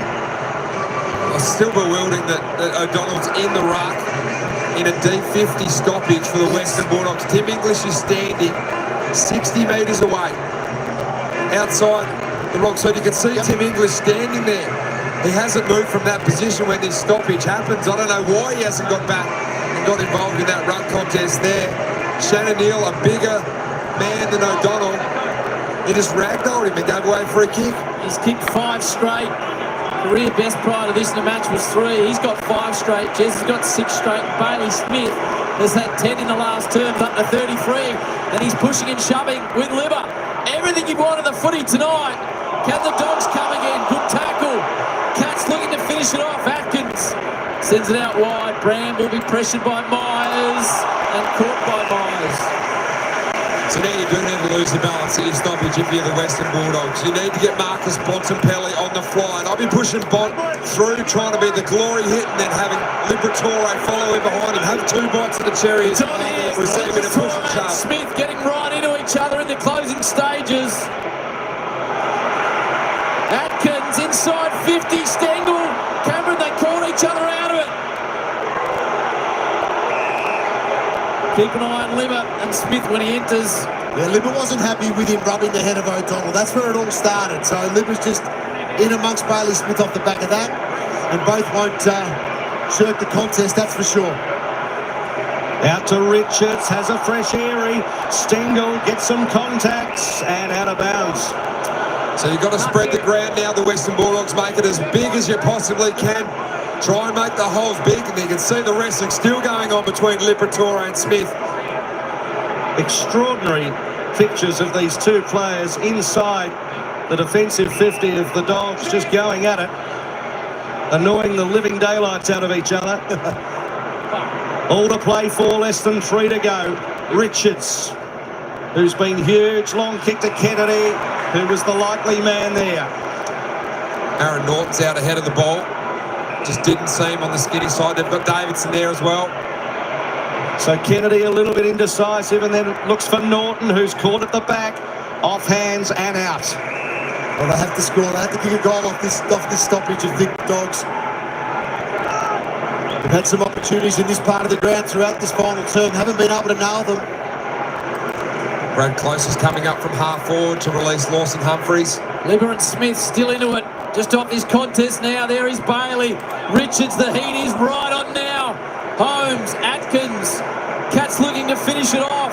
Ball to be won in the middle of the ground. Jezza, O'Donnell. Cameron taps it out in front. He's roaring after it. Could he kick a seventh? Jeremy. It bounces. Cameron for the match winner, number 7.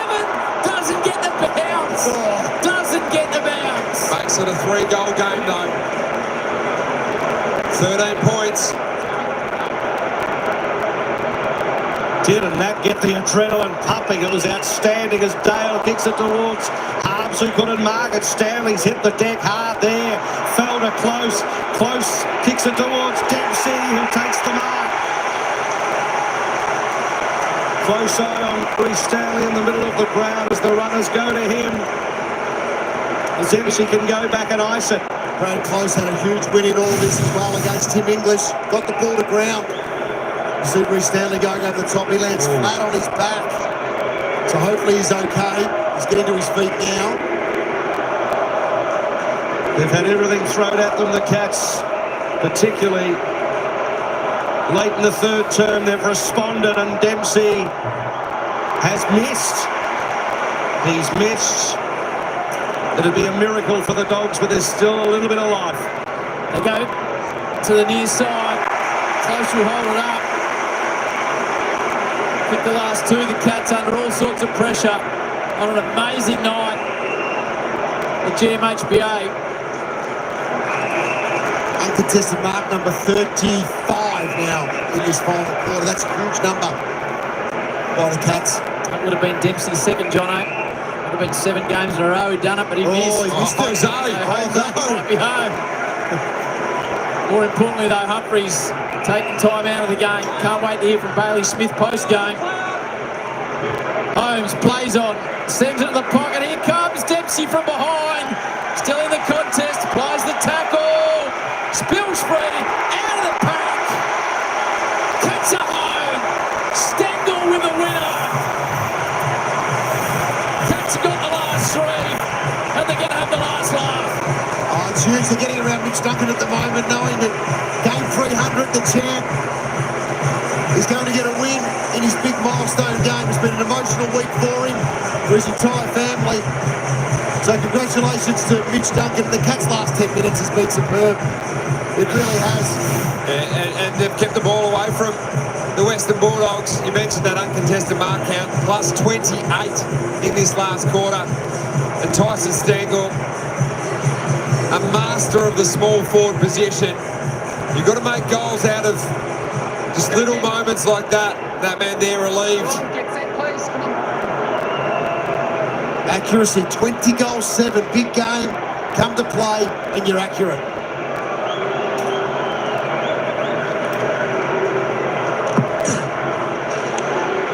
Back in the centre, English won it down towards Richards.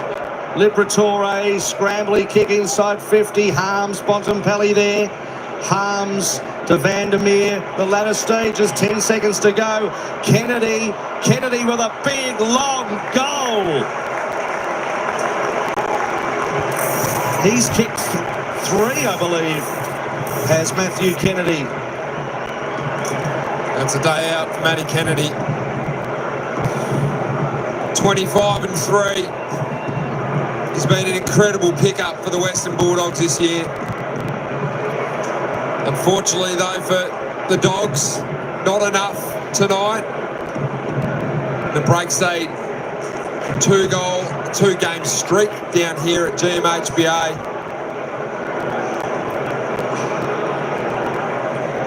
127 to 113. How good's footy? Wow. How good's high scoring footy on a Thursday night? 36 goals for the night. Bailey Smith's up to 33 disposals, alongside Holmes to lead all comers. Final moment. Smith and the umpire run into each other. A big week for that man, and a big win for the Cats. Geelong 27-127 over the Dogs. 16-17-113. 14-point win. Mitch Duncan was celebrating game 300, and Bailey Smith. We'll hear from him and Mitch Duncan shortly.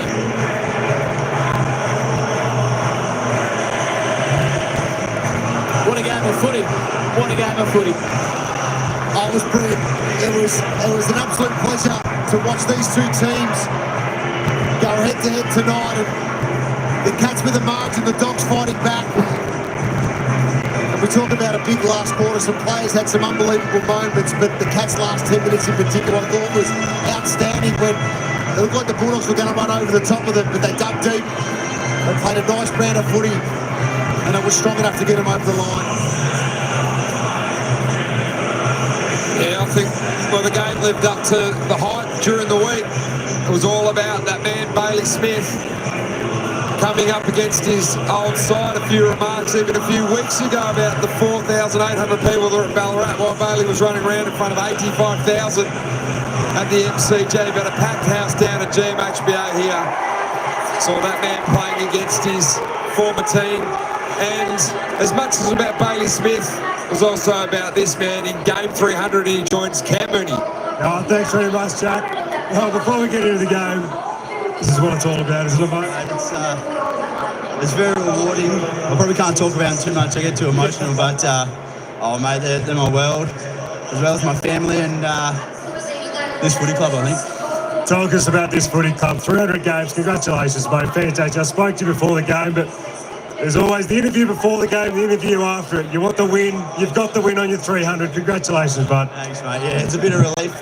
What a game, to be honest. It would have been great to watch. A bit of a shootout, but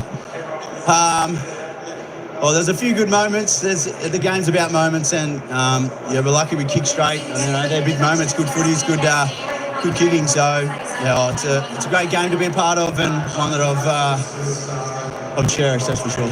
Coming off a 5-day break, you knew that your legs mightn't have been there, but as usual, this team just shows fight. Yeah, we're both off 5 days, which I think is probably the most equal part of the competition. But yeah, we've been running our games pretty well. We've got you know, some great runners. Me off a 5-day break is a different question, but it's good to get through and have a win. We spoke about the lead up to the game. Bailey Smith, he handled it pretty well. He did, and I thought the Bulldogs boys did as well. So yeah, credit to both organisations, all the players. Great game. What more can you ask for? Shannon Neal. I mean, we've been waiting for him almost to announce himself to the footy world. I think he did that tonight. Yeah, he's got some big tricks. He's still very raw, and I think, you know, we've got to give him time. He's only 20, 22, 23 maybe. But you know, these young forwards take a while. We look at Big Hawkey. He didn't get moving until he was about 25. So yeah, as I said, great game and one that I'm lucky to be a part of. You're about to get a go at the bottom, mate. Well deserved, brother. Well done. Cheers. Well done to Mitch Duncan. Big Hawkey didn't get moved until he's 25. But between the two big forwards, Neil and Cameron, Jono, they've kicked 11 straight tonight, the big boys. That's huge, isn't it? We mentioned that just towards the end there around conversion, and when your two bigs are getting the job done without missing tonight at home, it sets up the round, doesn't it, with what this side or both these teams were able to produce in tonight's game of footy. But Jeremy Cameron with his performance and Neil as well, just outstanding. He leads the Coleman now, Jeremy Cameron. He's kicked 13 in the last 2 weeks. The players are getting ready to honour Mitch Duncan.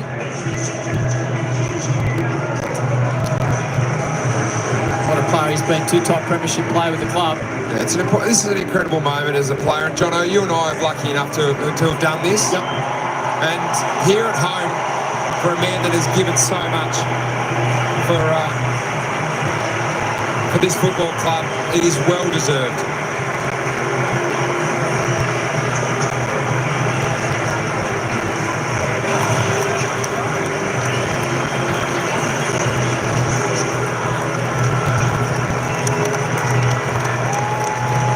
Seventh cat to play 300 games. Quoted in the paper this week saying it's all about the family now. Young bloke's a bit upset. He said sometimes he comes home from the games and the young bloke will say to him, Dad, why'd you kick that ball out in the full? So he's getting feedback 360 degrees. And what a champion he's been at this footy club.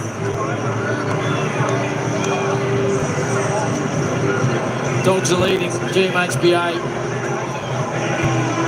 Racked up 113 points. They can't get the win.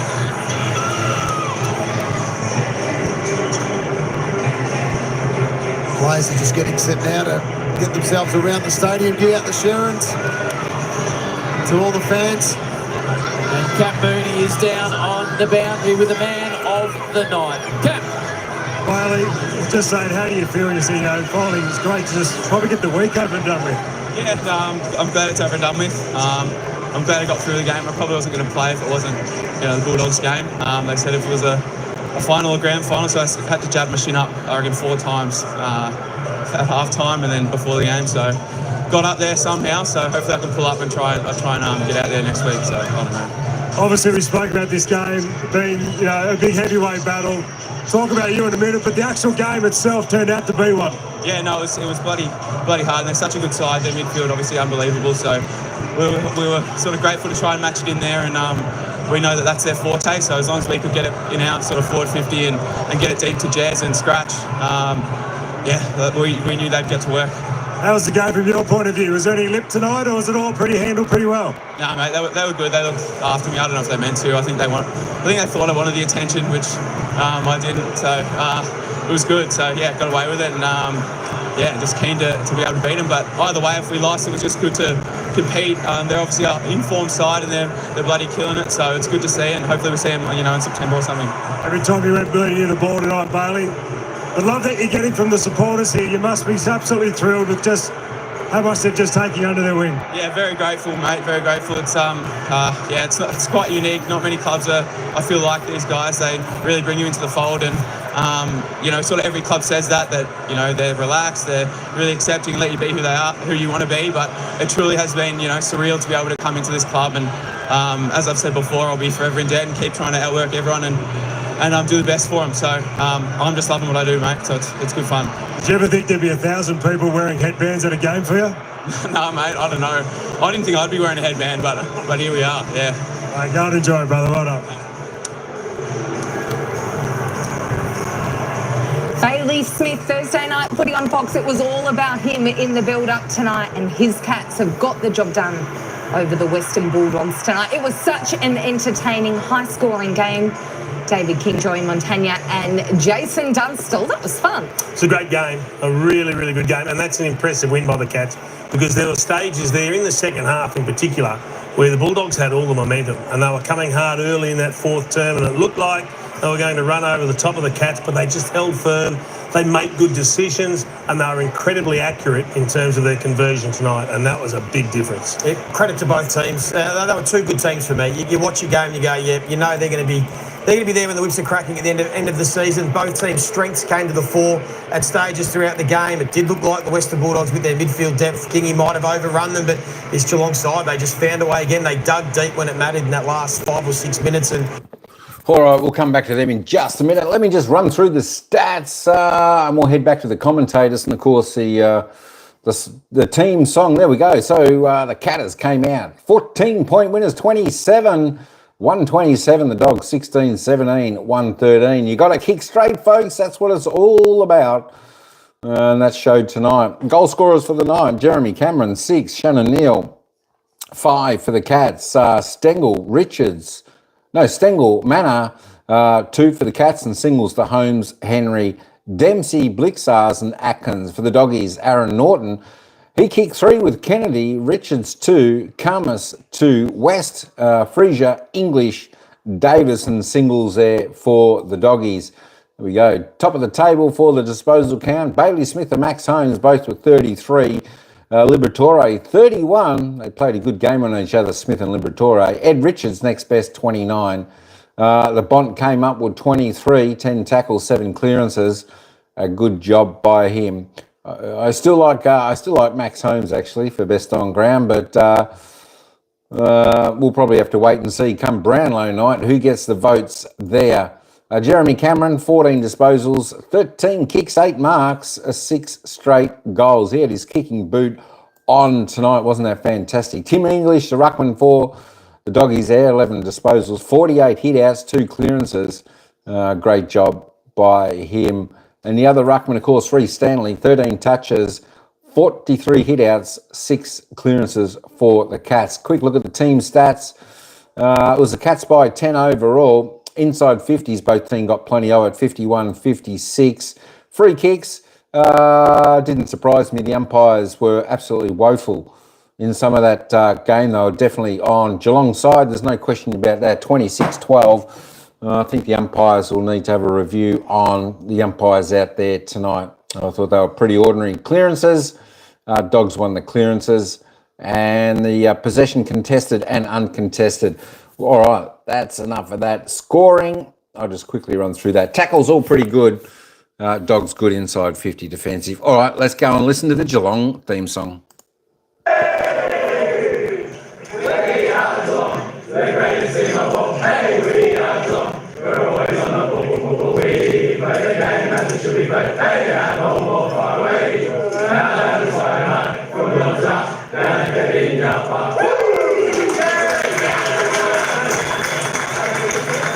So at the final change, it was the cat.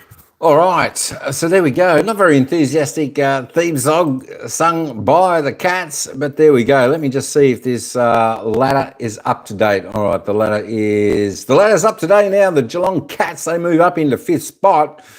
There we go. I think they were up around the 4th, but they're only 1.8% behind Hawthorn, who's sitting in 4th position now. There we go. And the Western Bulldogs dropped down to 6th. Of course, one game now behind the Cats. So there is your top 8. Collingwood, Brisbane, Gold Coast, Hawthorn, Geelong, Western Bulldogs, Adelaide and the Giants. There is the ladder. So they're a happy camp down at the Cats. Of course, for Mitch Duncan celebrating his 300th. Well done. Well done to him. Absolutely fantastic effort. 300 games. Hey, folks, before I take you back down to the commentators, we got tomorrow night's game on, Dreamtime. Dreamtime at the G, that's right. It's Essendon taking on Richmond, 7:40 p.m. Melbourne time. And we've got some more games coming up this weekend. Saturday, we've got Carlton taking on the GWS Giants. Hawthorn taking on Brisbane, which should be an absolutely cracking game at the MCG. North Melbourne taking on the might of Collingwood, the league ladders. Top of the table ladders, Collingwood. We'll certainly be covering that game. And Fremantle taking on Port Adelaide over there in Perth Optus Stadium. Sunday, 3 more matches. We've got Adelaide West Coast, Melbourne taking on Sydney, and of course St Kilda taking on the Gold Coast Suns. But tomorrow night, 7:40 p.m. Melbourne time, Essendon taking on Richmond. It's Dreamtime at the G. Should be a fantastic game. But what a great game this evening was, and the poll got it right, 56%. Said Geelong was going to win this game tonight. And, of course, the accuracy of the kicking, that is definitely what made the difference in this game tonight. The accuracy in the kicking. 27 scoring shots to the Cats, 33 scoring shots to the Dogs. They just couldn't hit the goals enough. All right, let's just head back to the commentators. They'll give us a little bit of analysis on the game before we wrap this one up. Contest. And if we can get scores like that every week, yes, you're going to see a lot of happy people in football. It lived up to the hype, which was pretty difficult to do given it was an incredibly hyped up match. King, you want to have a look at the role of Tim English tonight? Yeah, I'll just have a look at the last quarter because through the course of the night, and when you rest your ruckman is a real challenge. So at 14-minute mark of the first quarter he rest, second quarter 14-minute mark, third quarter 14 and a half minutes in. He didn't get off to the 19-minute mark of the last quarter, and these were the 3 minutes where he wasn't there. And they took control, as I said, of the clearances. They won it 9-1 in the last 10 minutes. Now, we come back on after a 3.5-minute spell, but the game was sliding. Why he wasn't in that last that last forward 50 clearance to Neil is beyond me. Jack Rewalt was all over it. He's at the top of 50. You've got to come down. Joey, you're hot on this. Second ruckman taking ruck contest in the D50. They give away free kicks all the time. Yeah, and just wonder whether, again, because of the way that Geelong do their ruck situations and they mix it up and change it up, whether sometimes you catch the opposition, they'd have their plan and maybe just caught them napping because they get sort of sucked into what Geelong try and do, and in the end it was just a simple, all right, you take it, even though James O'Donnell shouldn't. I think he stayed on blitz halves. It looked like he did rather than doing his role because he just thought, oh, you take care of it, James O'Donnell, and gave away the free kick. He drew it well, though, Shannon Neal, and he's done a lot more ruck work than O'Donnell has. So he drew that really well. What did you make of the free kick count? Free kick count. Oh, look, I get sick of talking about the umpires, and I haven't been positive to them this year. So 26-12. Yeah, it was large, and some important ones. But look, I just thought the game was a better spectacle than the discussion about the umpires tonight. Interesting. Bailey, Very conservative for you. Get out of that right. Bailey Smith, we need to hone in on his actual match performance. So, who gets the 3? Brownlow votes is an interesting conversation. 33 disposals, 411 metres gained, 5 clearances. Casey was in everything. Yeah, and I don't think it matters which side of the fence you're on, whether you're supporting him or you were barracking against him. You've got to respect the work rate, the ability to come in and do it when all the build-up has been about him facing the Bulldogs once again. And he hasn't shied away from it. He's contributed to a lot of that build-up, but he's backed it up. And so you get nothing but respect for doing that. What a wonderful chat after the game, too. This guy... I'm falling in love with him, Jason. I thought he's been a bit of a villain in the last 18 months or so, but he's such an entertainer now.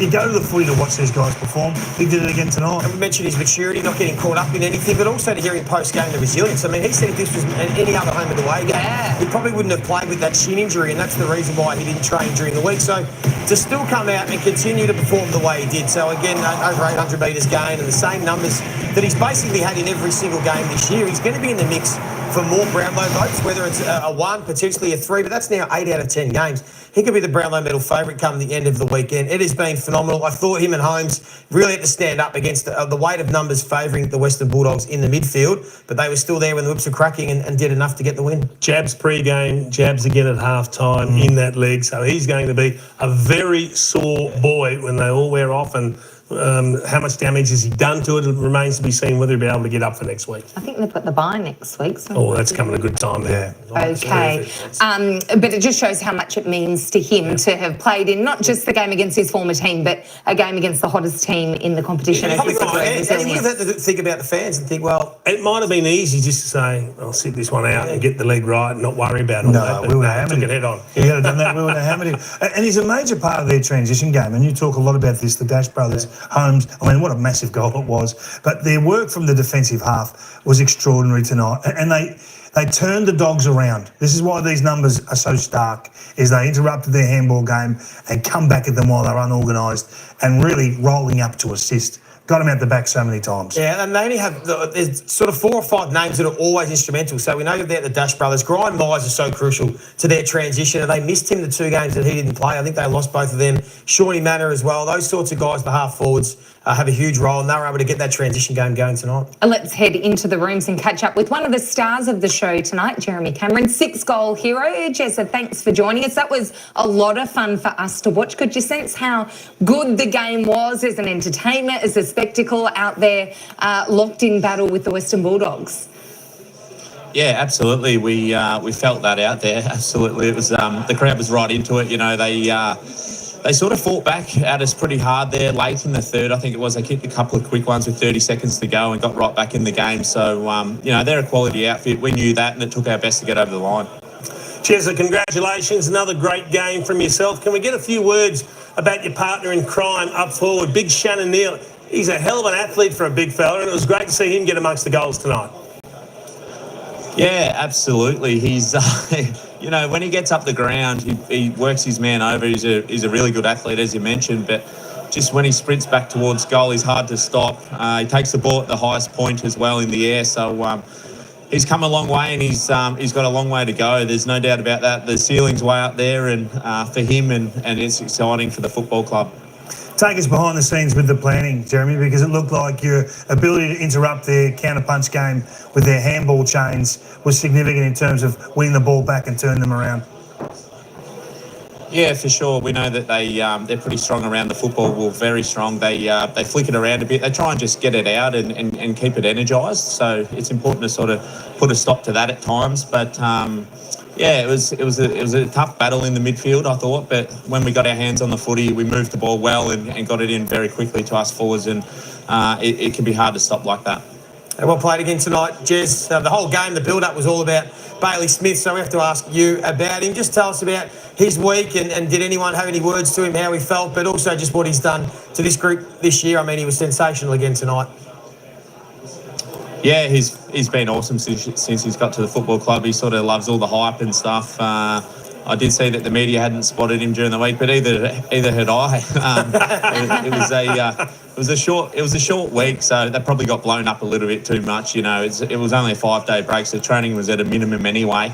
We barely, did anything, and it was more a rest and recovery week. But we know he's going to give it absolutely everything when he's out there. He's a fantastic character to have around the football club and in the change rooms. But he really flourishes out there in front of a big crowd. I think Chris Scott and the powers that be manage the players particularly well in terms of workload. What are you seeing from the squad in terms of what it can grow into this year? Yeah, I think the squad's in really good shape. We've got a lot of guys that can, even come back into the side still. There's a lot of guys playing different roles, and even, resting guys at the right time's important too for the later half of the season. Connor O'Sullivan went out tonight just to, he's been playing awesome football. He's probably flat that he actually got managed because, he's just eager to play good footy, and that's what he's been doing for us. So it's important. It's strange not having Paddy up forward again, but, we'll miss him for a few weeks, but then he'll come back raring to go for the back end of the year as well. So I think we're in good shape and looking forward to a 10-day break now. Don't need him down there. Jez, 20 goals, 7 behinds, kicking out of the conversion was terrific without number 35 getting in the way. Yeah, there was a bit more space. But he's, you'd always love to have him in your side, no matter what. The way he sort of, I like the stuff that he does. It's like away from the goals. It's the somehow making a contest when he probably shouldn't. 1-on-3 at times. He gets at the ground, provides for the teammates, and we go forward from there. But he'll rest up for a couple more and be back in. Jez, you guys have got quite a late bye in the fixture. It's not until round 16, so you've still got another month or so of hard football ahead of you. How do you manage this bulky bit ahead of you when it's going to be colder, other teams are going to be coming off byes, etc.? You're going to have to really knuckle down. Yeah, it's a hard one to. I don't look past. I don't look past tonight, really, to be honest. I'm shocking. I'm probably the worst person to ask at the whole football club. So you haven't got a fishing trip planned for after round 16?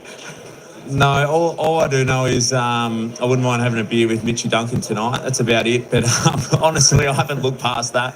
I know we're off to Perth next week, and it's going to be a tough one. So, travelling over there is always can be tough. So we got to make sure we get that right, and then keep winning games of football. That's what we're here to do. We're excited by it. We feel like we're in a good space, and we want to keep winning.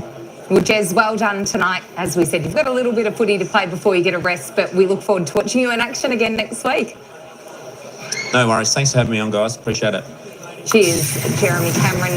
KFC FLG moment of the match is some of Jez's highlights. 6 goals.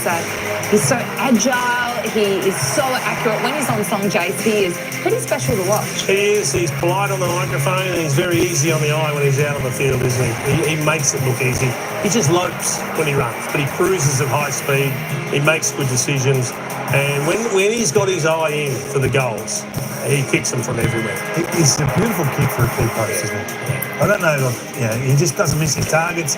He weights the ball beautifully when he's kicking into space. And he snaps as good as anyone in the game. No doubt about He'd be a disaster to play on, wouldn't he? You give him half a sniff, he's put it through. This is why it's always the conversation about, he wants to roam up the ground and get touches up on the wings and higher up. But when he plays close to the goal, like he did for the majority of the night tonight, this is what he can do.